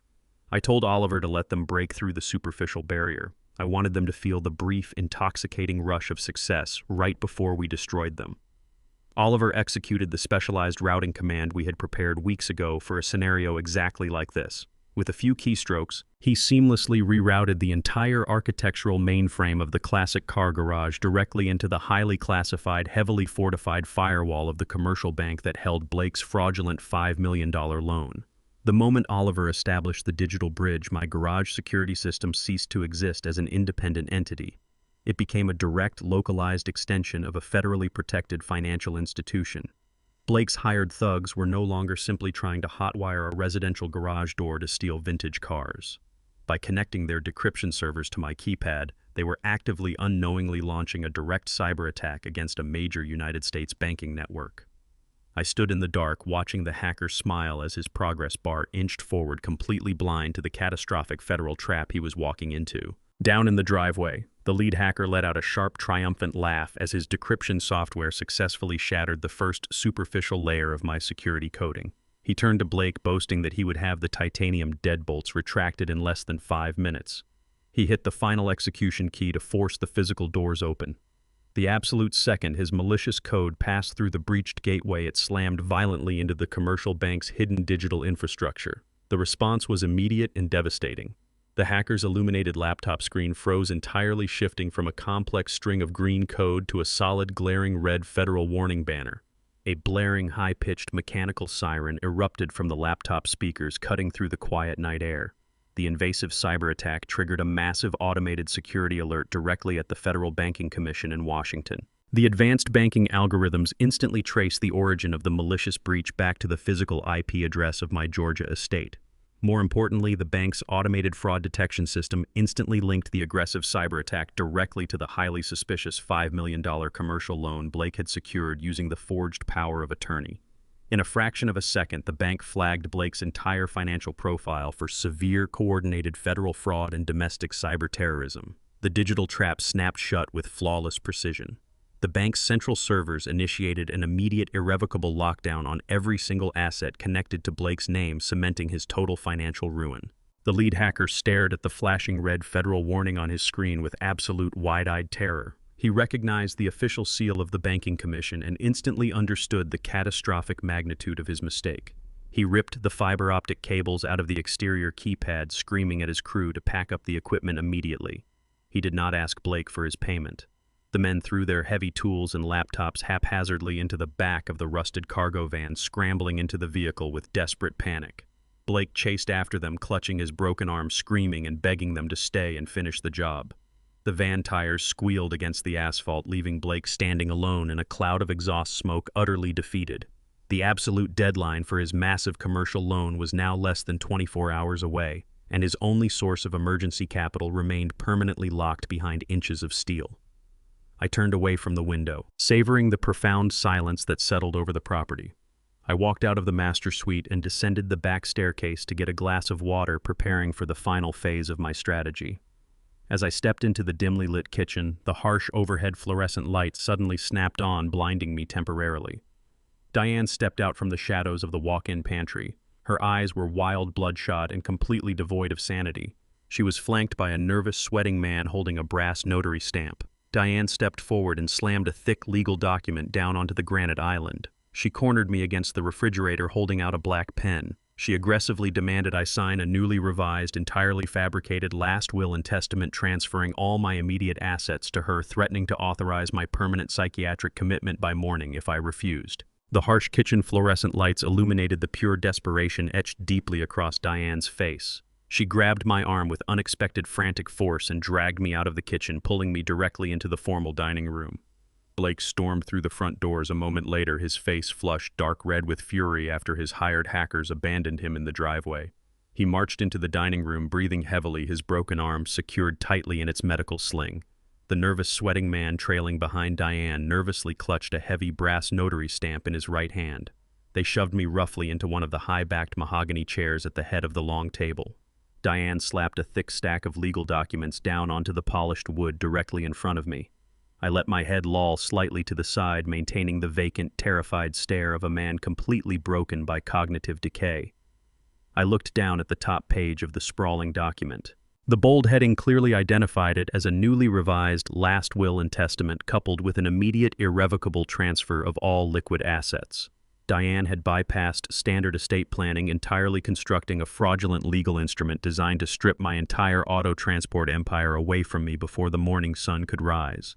Blake stood directly behind my chair, intentionally blocking my only path of escape. He tapped his knuckles against the wooden backrest, his breathing ragged and urgent. The commercial bank foreclosure deadline was now less than 24 hours away, and this fabricated piece of paper represented their absolute last chance at financial survival. The corrupt notary refused to meet my eyes, staring intently at the floorboards while uncapping his expensive fountain pen. Diane picked up the heavy fountain pen and forced it violently into my right hand. She leaned over the dining table, pressing her face entirely too close to mine. Her expensive perfume mixed with the sour, acrid scent of her escalating panic. She dropped the facade of the grieving, supportive wife completely. She spoke in a cold, venomous whisper, ensuring the nervous notary heard absolutely nothing. She told me that the medical injunction was already prepared and awaiting a judge's signature at dawn. She promised me that if I signed the asset transfer right now, she would use my money to place me in a high-end, comfortable private care facility. She described a place with soft beds, sunny gardens, and gentle nurses who would treat my dementia with respect. Then her tone dropped into a sinister, jagged threat. She warned me that if I refused to sign the paper, she would hand me over to the absolute worst state-run psychiatric asylum in the state of Georgia. She painted a horrifying picture of concrete cells, heavy chemical restraints, and brutal isolation. She promised to abandon me in a place where no one would ever hear me speak again. Blake leaned over my shoulder, reinforcing his mother's malicious threat. He growled that my stubbornness had already cost him millions, and he would gladly watch me rot in a straitjacket if I delayed his payout a single minute longer. They truly believed I was a captive audience, completely paralyzed by the terrifying future they were describing. They assumed the heavy metal poisoning had stripped away my courage alongside my physical strength. I forced my hand to shake violently, letting the tip of the fountain pen rattle loudly against the thick paper. I looked up at Diane with wide, frightened eyes, perfectly embodying the absolute surrender they demanded. I gripped the fountain pen, awkwardly mimicking the severe loss of fine motor skills. I pressed the nib against the signature line at the bottom of the final page. Decades ago, when I first incorporated my auto transport empire, Oliver and I established a strict, unyielding corporate security protocol. We legally mandated that any binding document transferring company assets required my full legal name, including my specific middle initial, signed with a distinct, unbroken, continuous loop. Any deviation from that exact biometric signature rendered the document instantly void under federal trust law. I dragged the pen across the paper, intentionally breaking the loop and completely omitting my middle initial. I crafted a signature that looked authentic to the untrained eye, but was entirely legally worthless. I let out a soft, pathetic whimper as I finished the final letter, letting the pen slip from my trembling fingers. Diane snatched the document off the mahogany table with a triumphant, greedy gasp. She did not bother to inspect the ink strokes. She shoved the papers directly into the hands of the sweating notary. He quickly stamped the pages with his heavy brass seal, officially validating the fraudulent transfer. Diane let out a breathless, manic laugh. She looked at Blake, her eyes wide with victorious relief. They had finally secured the paper key to my entire fortune. Blake clapped his uninjured hand against the table, declaring that they had enough time to execute the wire transfer before the bank officially opened for normal business hours. Diane grabbed her designer handbag and rushed toward the front doors, leaving me sitting alone in the dining room with the corrupt notary and her arrogant son. I remained slumped in the high-backed chair, listening to the sharp click of Diane's heels echoing across the marble foyer. The heavy front doors slammed shut, followed rapidly by the roar of her luxury SUV engine tearing down the long driveway. She was speeding toward the commercial bank, desperate to present her newly forged documents to the overnight wire transfer department. Blake escorted the nervous notary out the back exit, leaving me entirely unmonitored in the formal dining room. The second the house fell quiet, my trembling posture vanished. I sat up straight, rolling the stiffness out of my shoulders. I reached into my inner jacket pocket and withdrew my encrypted smartphone. I opened my secure messaging channel to Oliver, who was still monitoring the federal network in Atlanta. I typed a single decisive sentence. I told Oliver that she had taken the bait and was currently en route to the financial district. Oliver replied instantly, confirming that the digital blockade was fully primed. Diane believed she was walking into the bank as a wealthy, empowered matriarch executing a routine estate command. She did not know that the federal alarm triggered by Blake's hackers had already placed the entire banking institution on high alert. She was completely unaware that she was carrying a voided document into a federally monitored trap. As Diane aggressively pushed her way through the revolving glass doors of the commercial bank, she marched directly toward the executive desk. She expected to order an immediate $5 million wire transfer to save her son. Instead, she found the regional bank manager standing firmly behind the counter, holding a thick file of federal fraud alerts, explicitly waiting for her arrival. Diane pushed through the heavy revolving glass doors of the commercial bank in downtown Atlanta. She marched past the crowded teller lines and walked directly toward the executive desk area, exuding the arrogant confidence of a wealthy matriarch securing her rightful fortune. She bypassed the receptionist entirely and demanded an immediate audience with the regional bank manager. The manager, a stern man with sharp eyes, stepped out of his corner office and gestured for her to take a seat at his desk. Diane slapped the thick, freshly stamped legal envelope onto his polished mahogany desk. She leaned forward, her voice dripping with artificial grief, and announced that her husband had suffered a catastrophic cognitive collapse. She presented the falsified medical incompetence form signed by her corrupt concierge doctor alongside the newly revised last will and testament. She aggressively ordered the manager to execute an immediate $5 million wire transfer into a private offshore account to secure her son's commercial loan obligations. She demanded he bypass any standard waiting periods, citing an absolute medical emergency. The bank manager did not flinch or offer his sympathies. He picked up the heavy legal documents and adjusted his glasses. He meticulously examined the brass notary seal and the jagged, frantic ink strokes at the bottom of the final page. He then turned his attention to his dual computer monitors. The screen was already flashing with high-priority federal fraud alerts linked directly to Blake's failed cyber attack from the previous night. The manager clicked through the secure corporate profiles tied to my auto transport empire. He cross-referenced the newly submitted documents against the strict, unyielding biometric security protocols Oliver and I had established decades ago. Diane tapped her designer heels against the carpet, entirely oblivious to the digital fortress closing in around her. The bank manager slowly placed the documents back onto the mahogany desk and clasped his hands together. He looked directly into Diane's impatient eyes and delivered the fatal blow to her entire financial conspiracy. He informed her that the signature on the revised last will and testament was completely legally invalid. He pointed specifically to the missing middle initial and the broken continuous loop of the ink strokes.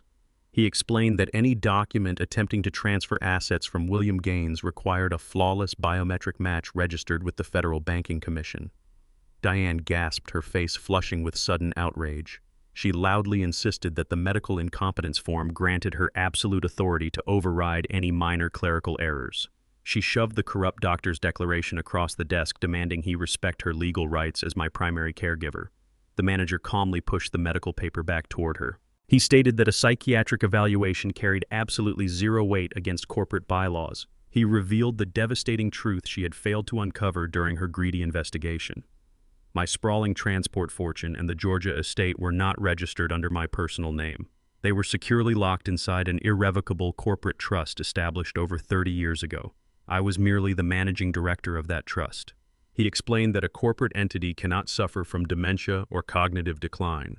Therefore, even if she proved I was entirely incapacitated, the assets would immediately default to the corporate board of directors, not my spouse. Diane stared at the manager in absolute shock. The impenetrable legal structure I had built alongside Oliver rendered her entire assassination plot and forgery scheme completely useless. The endless millions she believed she had successfully stolen were permanently locked behind a corporate wall she could never breach. Diane attempted to argue, her voice rising in pitch as panic flooded her system.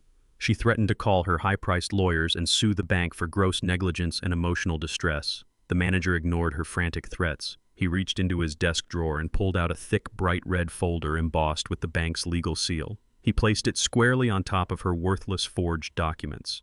He announced that he had a separate, deeply urgent matter to discuss regarding her son's financial standing. He slid a formal notice of immediate commercial default across the polished wood. The manager informed Diane that Blake had secured a $5 million loan using a fraudulently obtained power of attorney.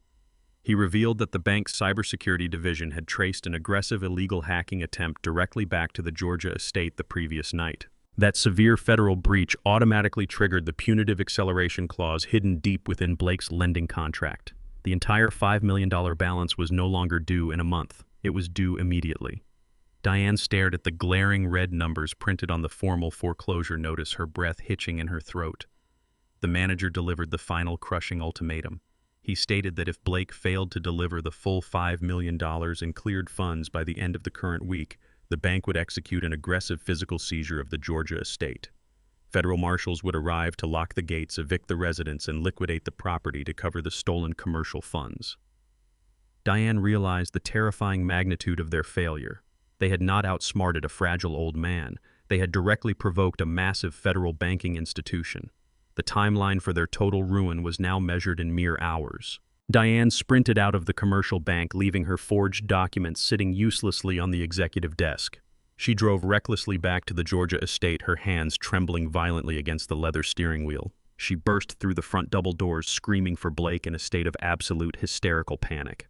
I sat quietly in the dark shadows of the upper landing, listening as she revealed the catastrophic banking disaster to her arrogant son. She shrieked that the trust was impenetrable, the signature was void, and the bank was seizing the entire property by Friday.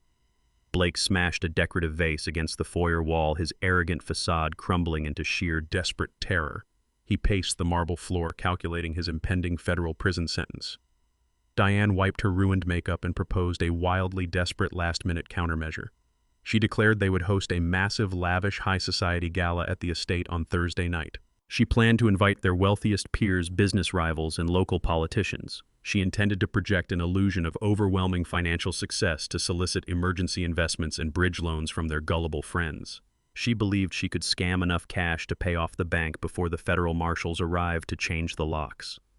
I leaned back into the shadows of the corridor, a cold surgical smile forming on my face. Diane was voluntarily gathering every single person she desperately wanted to impress into one room. She was meticulously building the exact audience I needed.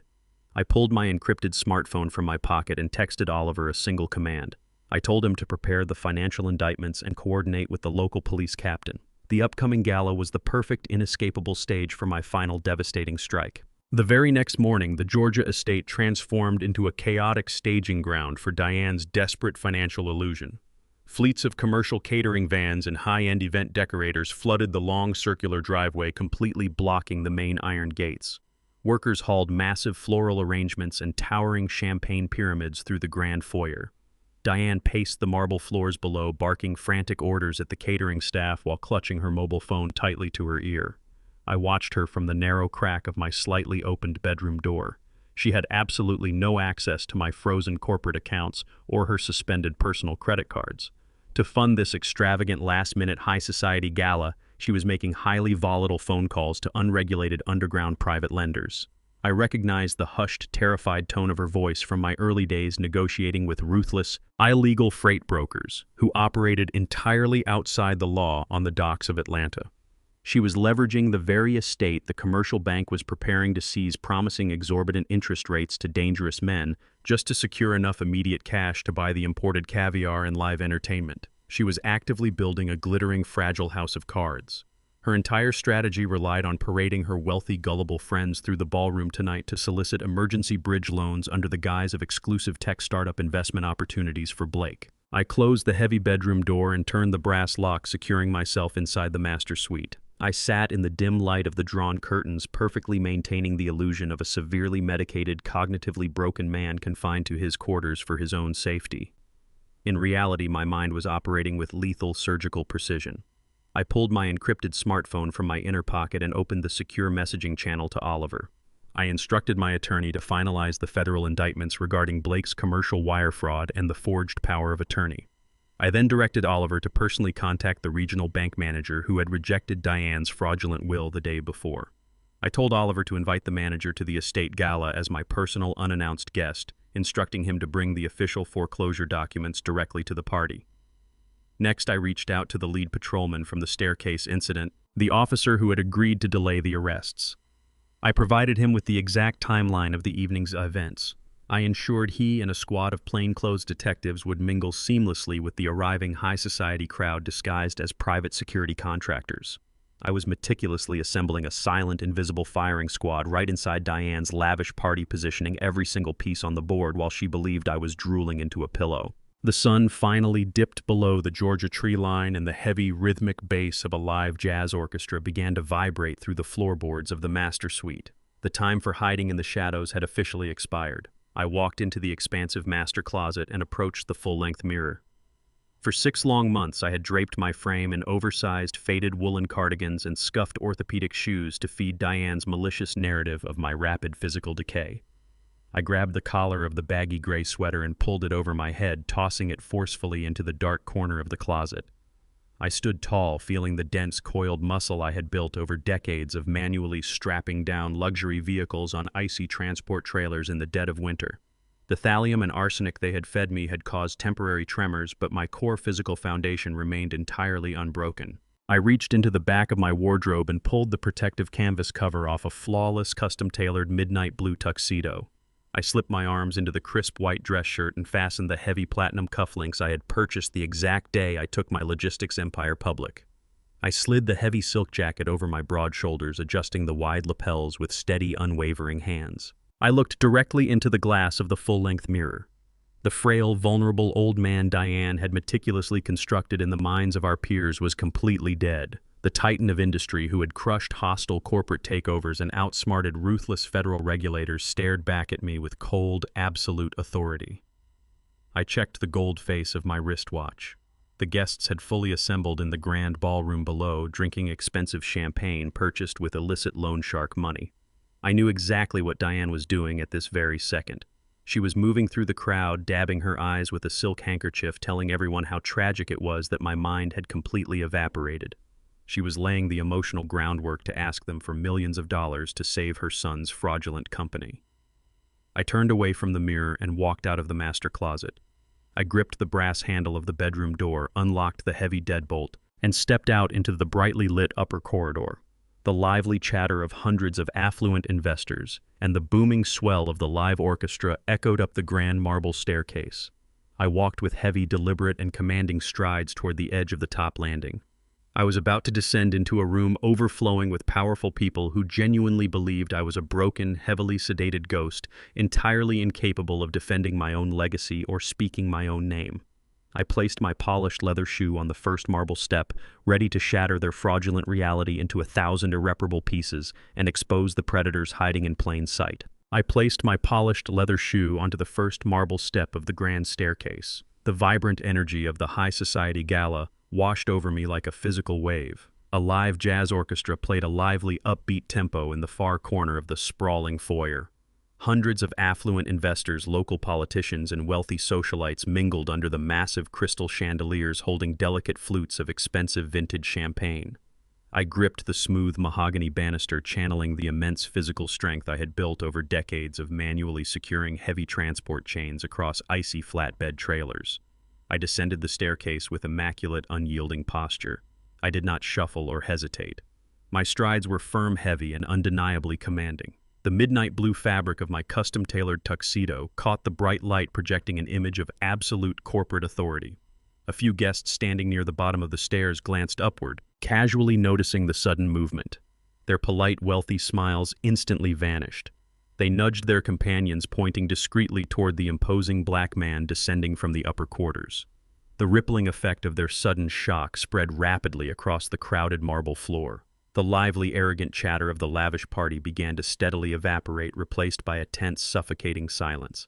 Even the oblivious jazz musicians noticed the dramatic shift in the room, letting their brass instruments slowly fade into an awkward, discordant halt.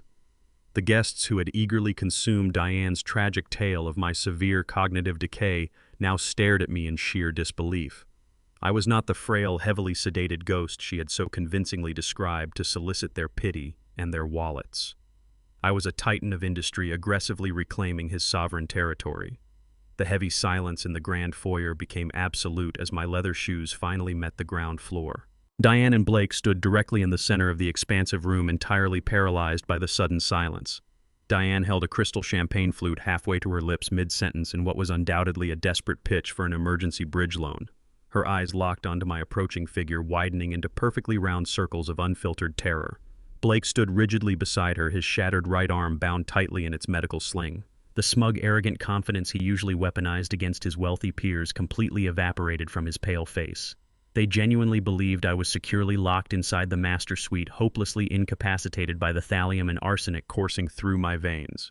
They assumed the heavy metal poisoning had permanently stripped me of the strength to walk, let alone the courage to confront them publicly. I did not pause to acknowledge their sheer panic. I adjusted the heavy platinum cufflinks at my wrists and walked directly toward the raised wooden stage where the jazz quartet stood frozen. The sea of affluent investors and high society socialites instinctively parted ways for me, stepping backward to clear a wide, unobstructed path. The wealthy elites recognized raw, dangerous power when it walked into a room. They clutched their expensive drinks tightly, sensing the violent, impending collapse of Diane's carefully constructed financial illusion. I moved with the relentless, unstoppable momentum of a heavy diesel transport truck accelerating down a steep mountain incline. I kept my gaze locked entirely on the polished chrome microphone stand positioned at the center of the stage.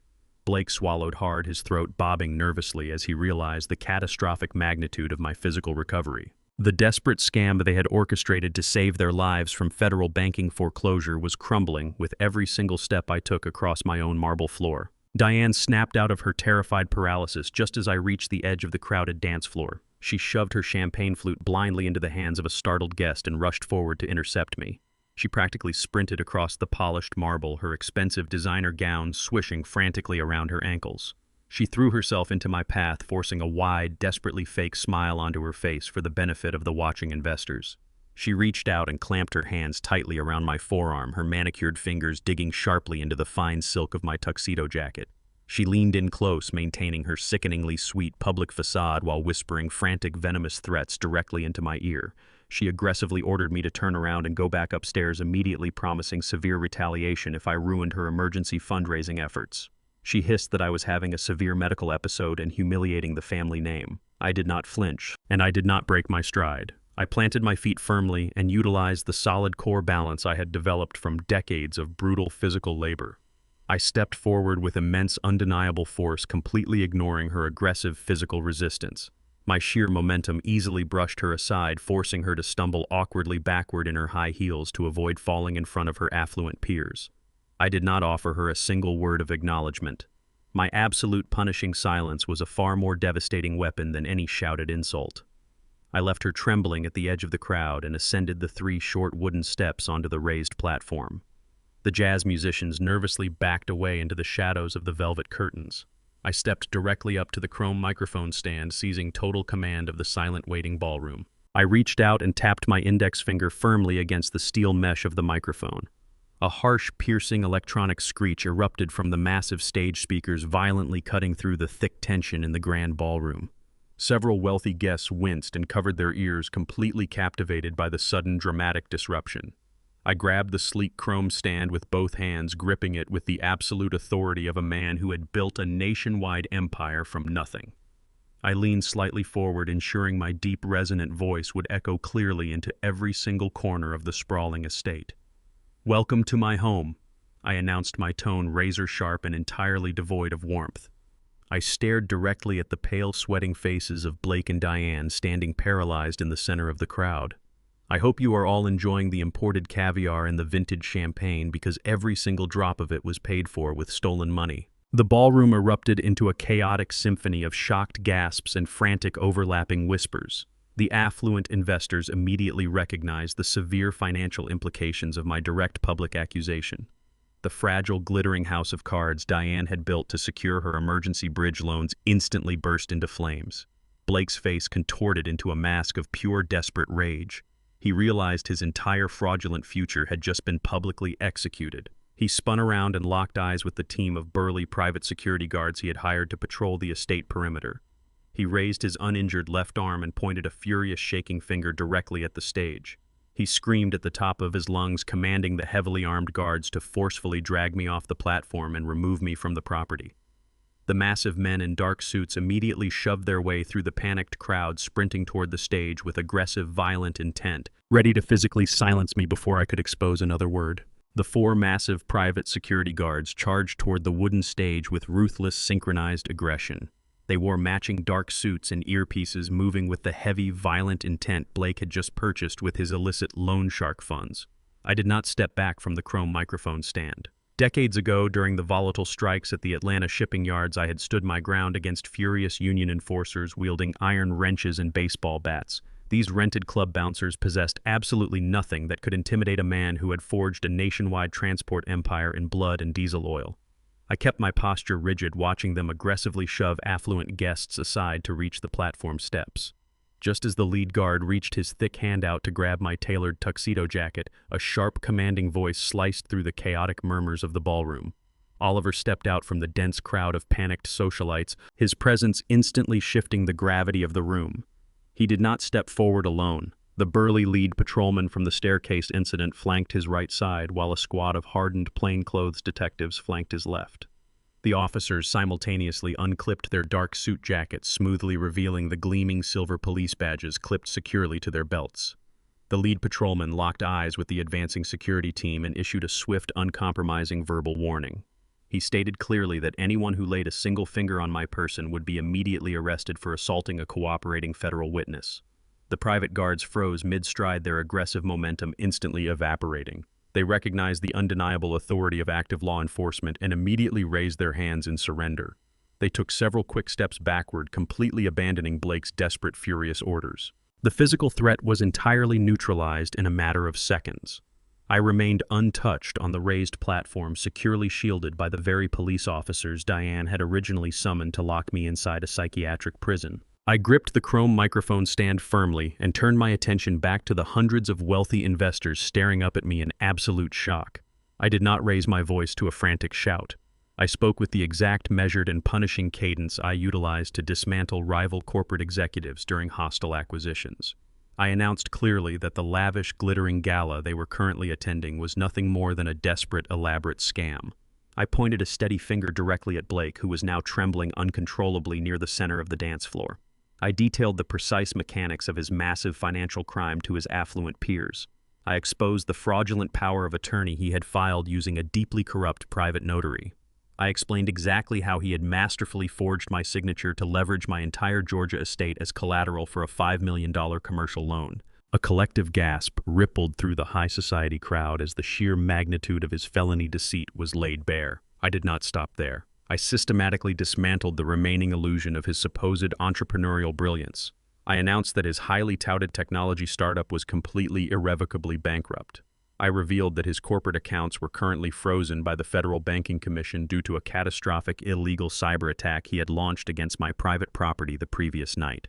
I ensured every single venture capitalist and angel investor in the room understood that Blake was not a rising Silicon Valley star. He was a desperate cornered thief actively under federal investigation for severe wire fraud and domestic cyber terrorism.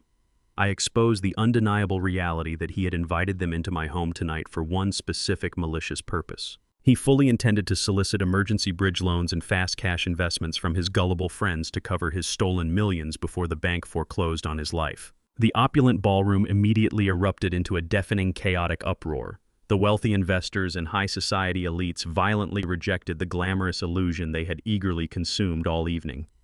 Men in expensive tailored suits began shouting furiously at Blake, demanding immediate explanations for the fraudulent investment packets he had distributed over the past month. Women in designer gowns slammed their crystal champagne flutes down onto the catering tables, utterly disgusted by the realization that their expensive drinks were funded by criminal embezzlement. The pristine, elegant atmosphere of the summer gala shattered completely, replaced by raw, unadulterated financial panic. Several top-tier corporate executives did not even wait to hear Blake's stuttering, pathetic excuses. They immediately pulled their mobile phones from their pockets, dialing their private wealth managers and corporate attorneys right there on the marble dance floor. I watched them aggressively barking orders into their receivers, instructing their legal teams to instantly cancel all pending contracts and sever all financial ties with Blake's toxic technology firm. The lucrative partnerships Blake had spent years cultivating evaporated into thin air within a matter of minutes. The social and professional ruin I had meticulously orchestrated was absolute. No respectable investor in Atlanta would ever take his phone calls again. Diane stood completely paralyzed amidst the furious crowd, her face drained of all color. The wealthy country club friends she had desperately tried to impress now looked at her with glaring, unfiltered contempt. They recognized her complicity in the massive scam. She had paraded around the ballroom all night weeping fake tears over my supposed cognitive decline, all to soften their wallets for her son's impending financial ambush. The elite social circle she valued more than her own husband's life officially and permanently exiled her. The room closed in on them, transforming the grand foyer from a lavish celebration into a claustrophobic, inescapable prison of their own making. Blake's arrogant facade completely disintegrated under the crushing weight of public annihilation. He looked wildly around the furious, shouting ballroom, his eyes darting like a trapped animal desperately searching for an escape route. He realized the plainclothes detectives standing near the stage were already reaching for the metal handcuffs clipped to their belts. He spun around and aggressively grabbed the wrist of his terrified wife, Megan. Megan shrieked in sudden pain, stumbling in her high heels as Blake violently yanked her forward. He ignored her frantic protests, using his uninjured arm to shove his way ruthlessly through the angry crowd of betrayed investors. He abandoned his mother entirely, leaving Diane weeping on the marble floor to face the furious mob alone. Blake dragged Megan toward the heavy oak doors at the rear of the grand ballroom, aiming for the dark, expansive gardens beyond the terrace.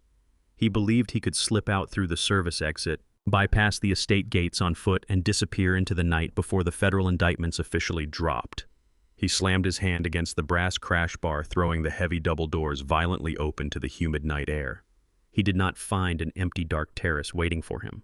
The blinding beams of high-powered tactical flashlights immediately flooded the ballroom exit, casting long, harsh shadows across Blake's terrified face. The regional bank manager who had rejected Diane's fraudulent will stepped out of the blinding glare, flanked by a squad of grim-faced federal marshals wearing tactical vests. The bank executive did not offer a polite greeting. He held a thick stack of red-stamped legal folders firmly in his hand. He stepped directly into the doorway, completely blocking Blake's only path of escape. He loudly announced that the $5 million commercial loan was officially in default, and he was holding the immediate, non-negotiable foreclosure and felony fraud warrants right there in his hands. The federal marshals secured Blake's wrists in heavy steel cuffs near the terrace doors, the distinct metallic ratcheting sound echoing sharply through the quiet ballroom. Seeing her son completely trapped by federal authorities, Diane instantly abandoned him. She calculated her odds of survival and severed her maternal loyalty in a fraction of a second to save her own life. Diane collapsed to the polished marble floor in the center of the grand foyer. She let out a piercing theatrical wail that commanded the immediate attention of every wealthy investor remaining in the room. She clasped her hands over her heart and crawled forward on her knees, dragging her expensive designer gown across the spilled champagne. She screamed that she was entirely innocent. She loudly declared that she had absolutely no knowledge of Blake's commercial loan fraud or his illegal cyber attack against my corporate servers. She spun a flawless, desperate narrative, painting herself as a clueless victim of her son's unchecked greed. She looked up at the crowd, tears streaming down her carefully made-up face, and insisted she was nothing but a devoted, exhausted wife. She claimed she had spent the last 6 months dedicating every waking hour to caring for a husband rapidly deteriorating from severe dementia. She begged the police officers and the surrounding socialites for mercy, leaning heavily into the fabricated role of a terrified woman trapped in a nightmare she did not create. She reached a trembling hand toward my polished leather shoes, pleading with me to tell the authorities how faithfully she had brewed my nightly herbal tea and managed my complex medications. Her performance was a masterclass in psychological manipulation designed to cast a shadow of reasonable doubt over her involvement in the financial crimes. She assumed the commercial fraud was the only weapon I possessed against her. I looked down at the woman kneeling at my feet. I did not offer her a single word of comfort or acknowledgement. I simply raised my right hand and delivered a sharp, silent nod across the ballroom toward Oliver. My attorney moved with the swift, unforgiving precision of a corporate executioner. He stepped away from the line of plainclothes detectives and walked directly to the sophisticated audiovisual control panel integrated into the estate's main stage. He pulled a secure encrypted tablet from his leather briefcase and connected a hardwire bypass directly into the gala's massive digital projector system. Diane had rented the towering wall-sized projection screen to showcase Blake's fraudulent tech startup portfolios to her gullible investors. She had meticulously positioned the high-definition display in the absolute center of the room to guarantee maximum visibility. Oliver tapped the glowing screen of his tablet, overriding the festive, glittering background images Diane had carefully curated. The massive projector instantly flared to life, casting a brilliant, harsh white light over the stunned faces of the affluent crowd. The high society guests murmured in confusion as the massive screen flickered and stabilized. The vivid, high-definition surveillance footage from my hidden kitchen micro cameras illuminated the dark ballroom. The crystal-clear video displayed the exact dimensions of my private estate kitchen, captured in stark, undeniable detail just 48 hours prior. Diane stopped her frantic weeping immediately.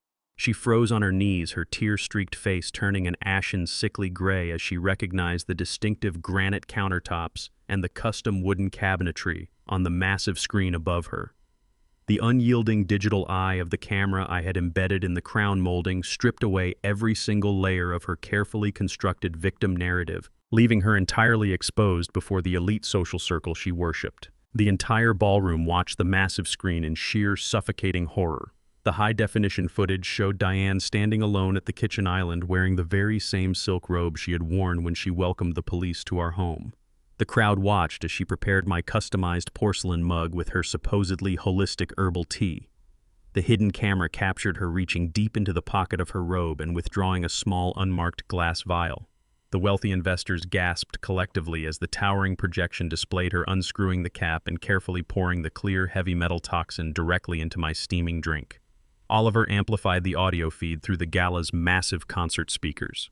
The crisp, localized recording device I had slid across the ceramic tile captured every sinister syllable perfectly. Diane's harsh, venomous whisper boomed across the silent foyer. The guests heard her explicitly scold Blake for handling the thallium carelessly. The audio rang out with devastating, undeniable clarity, as Diane complained bitterly that the heavy metal poisoning was working entirely too slowly on my system. The crowd stood paralyzed as she aggressively demanded my immediate legal incapacitation to satisfy the looming bank foreclosure. Then the most damning piece of evidence echoed through the vaulted ceilings. The entire room heard Blake suggest a fatal fall down the grand marble staircase to trigger a sudden brain hemorrhage. They heard Diane agree to the brutal assassination with cold, terrifying enthusiasm. The recording proved beyond any shadow of a doubt that my physical decline was not a tragic biological failure, but a highly calculated, meticulously orchestrated murder attempt designed to secure my auto-transport empire. The irrefutable digital evidence transformed Diane from a weeping, sympathetic caregiver into a cold-blooded predator caught in the absolute act of administering lethal poison. The audio recording clicked to a halt, leaving a heavy, suffocating silence hanging over the sprawling grand ballroom. Not a single guest moved or spoke. The affluent socialites and corporate executives stared at the massive projection screen, completely paralyzed by the sheer monstrous cruelty they had just witnessed. They looked down at Diane, who remained frozen on the marble floor. Her mouth hung open in a silent, horrified scream. She stared blankly at the towering image of her own face, caught in the act of preparing liquid death. The irrefutable federal evidence had entirely incinerated her flawless high society facade. There was no desperate lie left to tell the police. There was no sophisticated emotional manipulation left to spin for her wealthy peers.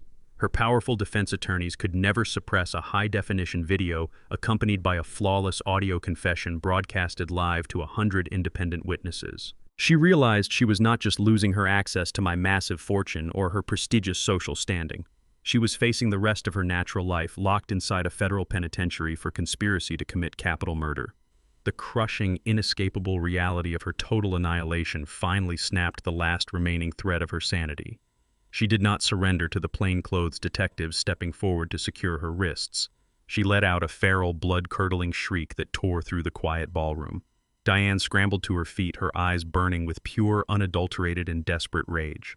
She curled her manicured hands into rigid claws and lunged violently across the marble floor directly toward my throat, launching a final frenzied physical attack to destroy the man who had just dismantled her entire existence. Diane hurled her body across the polished marble floor with the feral desperation of a cornered predator. The sheer velocity of her charge was fueled by the sudden, terrifying realization that her life of unearned luxury had permanently evaporated.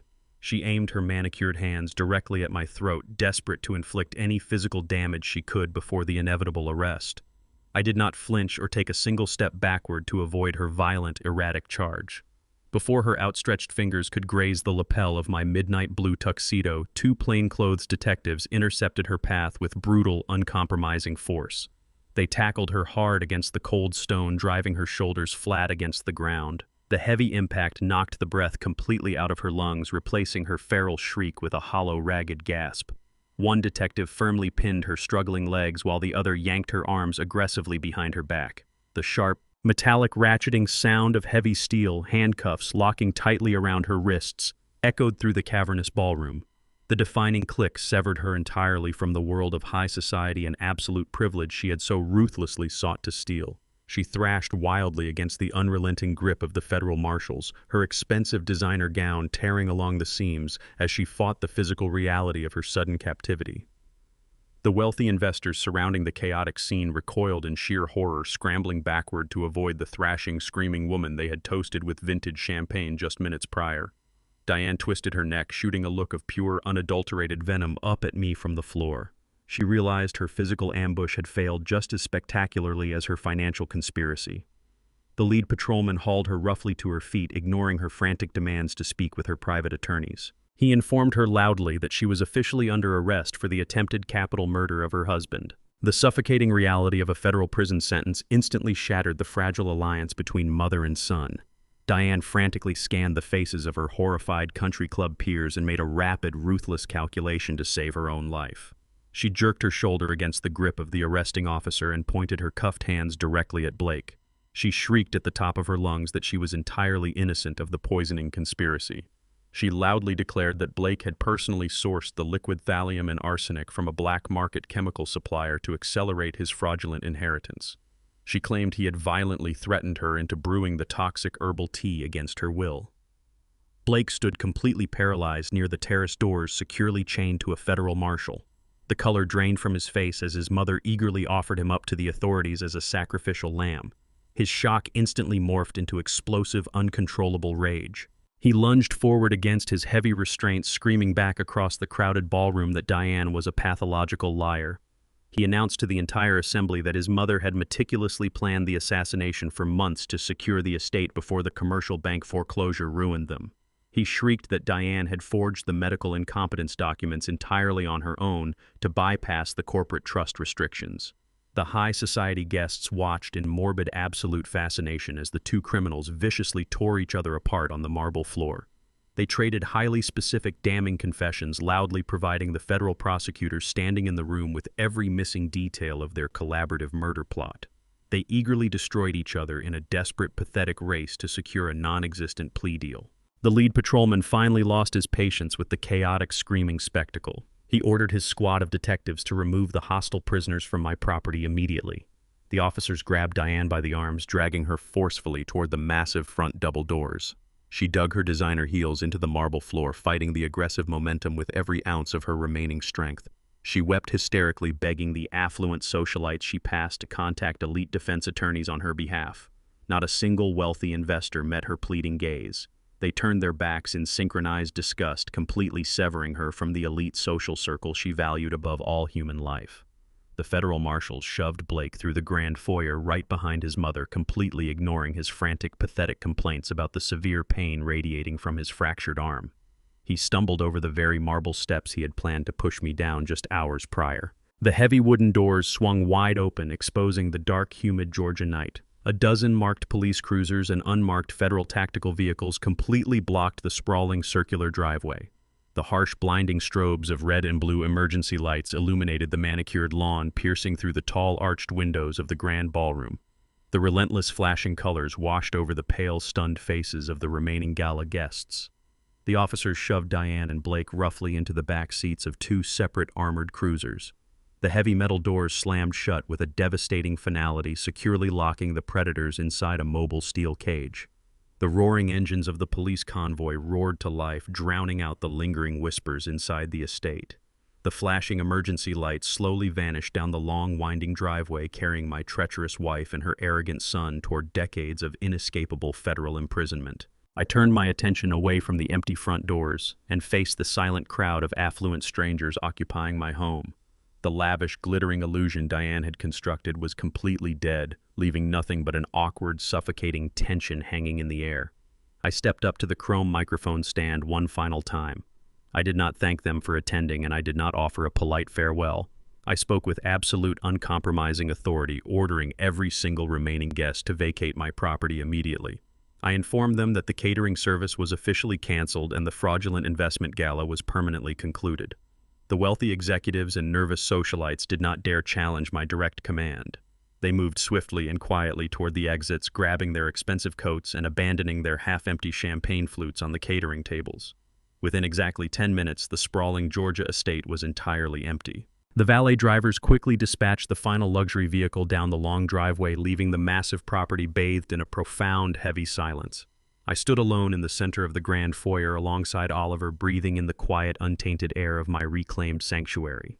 The immediate violent physical threat to my life and my auto transport empire had been completely eradicated. My legacy was secure and my would-be murderers were locked inside federal holding cells. Yet as I looked up the sweeping grand staircase toward the dark, empty master suite, a sudden, chilling realization settled deeply into my bones. I had successfully defended my fortress against dangerous predators, but I was now standing inside a massive, hollow shell of a home completely devoid of family. The war against their greed was over, but the brutal emotional reality of my absolute isolation had only just begun. The heavy double doors of the Georgia estate clicked shut, sealing the humid night air outside. I stood in the exact center of the grand foyer, surrounded by the discarded champagne flutes and abandoned silk napkins left behind by Diane's fleeing high society guests. I did not feel a single ounce of sorrow or regret. I felt the profound surgical cleanliness of a deadly disease being completely eradicated from my life. The oppressive tension that had choked the oxygen out of this house for the past 6 months was entirely gone. I walked slowly across the polished marble floor, my tailored tuxedo jacket resting comfortably over my broad shoulders. Oliver matched my steady pace as we moved away from the main entrance and entered the dark, quiet sanctuary of my private study. I walked directly to the antique globe bar cart I had purchased after securing my very first interstate hauling route decades ago. I opened the wooden lid and retrieved a heavy crystal decanter filled with aged bourbon. I poured 2 generous measures of the amber liquid into thick glass tumblers. I handed one glass across the heavy mahogany desk to Oliver. My brilliant, ruthless attorney accepted the drink with a firm, respectful nod. We did not offer a dramatic toast or exchange unnecessary words of triumph. We simply raised our glasses in silent acknowledgement of a flawless tactical execution. The sharp burn of the premium bourbon settled deeply into my chest, chasing away the lingering phantom aches caused by the heavy metal poisoning. I looked out the tall arched window at the empty circular driveway. The physical threat was permanently removed, but the emotional reality of a massive empty house stretched out before me. 1 month passed with ruthless, undeniable efficiency. The federal justice system moved with terrifying speed when presented with high-definition video evidence and pristine audio confessions. Blake stood before a federal judge and received a mandatory 15-year sentence in a maximum security penitentiary for felony wire fraud and conspiracy to commit cyber terrorism against a banking institution. His arrogant, entitled demeanor vanished the moment the heavy iron cell doors locked him inside a brutal reality he could never buy his way out of. Diane fared significantly worse. The district attorney aggressively pursued charges of attempted capital murder and felony elder abuse. She faced a minimum of 30 years behind concrete walls. She attempted to contact me from the county detention center exactly 3 times, pleading frantically for a legal settlement or a shred of financial mercy. I instructed Oliver to permanently block her inbound calls and sever all channels of communication. I did not owe a single breath of compassion to the woman who eagerly poured arsenic into my evening tea. Oliver expertly navigated the subsequent divorce proceedings through a fast-tracked corporate tribunal. He presented the airtight prenuptial agreement Diane had desperately tried to bypass with her forged medical incompetence forms. I finalized the divorce entirely in my favor, stripping her of every single asset, property claim, and financial protection she had meticulously plotted to steal. I legally reclaimed the $200,000 she had siphoned into her private offshore accounts, dragging her stolen equity back into my ironclad corporate trust. The legal amputation was absolute and permanent. I had successfully excised the parasitic rot from my legacy. I did not allow the recovered offshore funds to sit idle in a sterile banking vault. I utilized the precise sum Diane had stolen to establish a massive, fiercely protected charitable foundation in downtown Atlanta. I directed the sprawling organization to provide emergency legal counsel and secure financial auditing for elderly individuals facing systemic abuse from predatory family members. I ensured no other vulnerable person would ever have to face a forged power of attorney or a corrupt medical practitioner without a ruthless corporate defense team standing by their side. I needed a man of unquestionable integrity to manage the immense security infrastructure of my expanding operations. I personally tracked down the burly lead patrolman who had expertly played along with my high-stakes financial ambush in the estate study. I offered him the position of chief security director for my entire logistics empire, tripling his municipal salary and granting him absolute authority over my corporate protection protocols. He accepted the badge on the spot.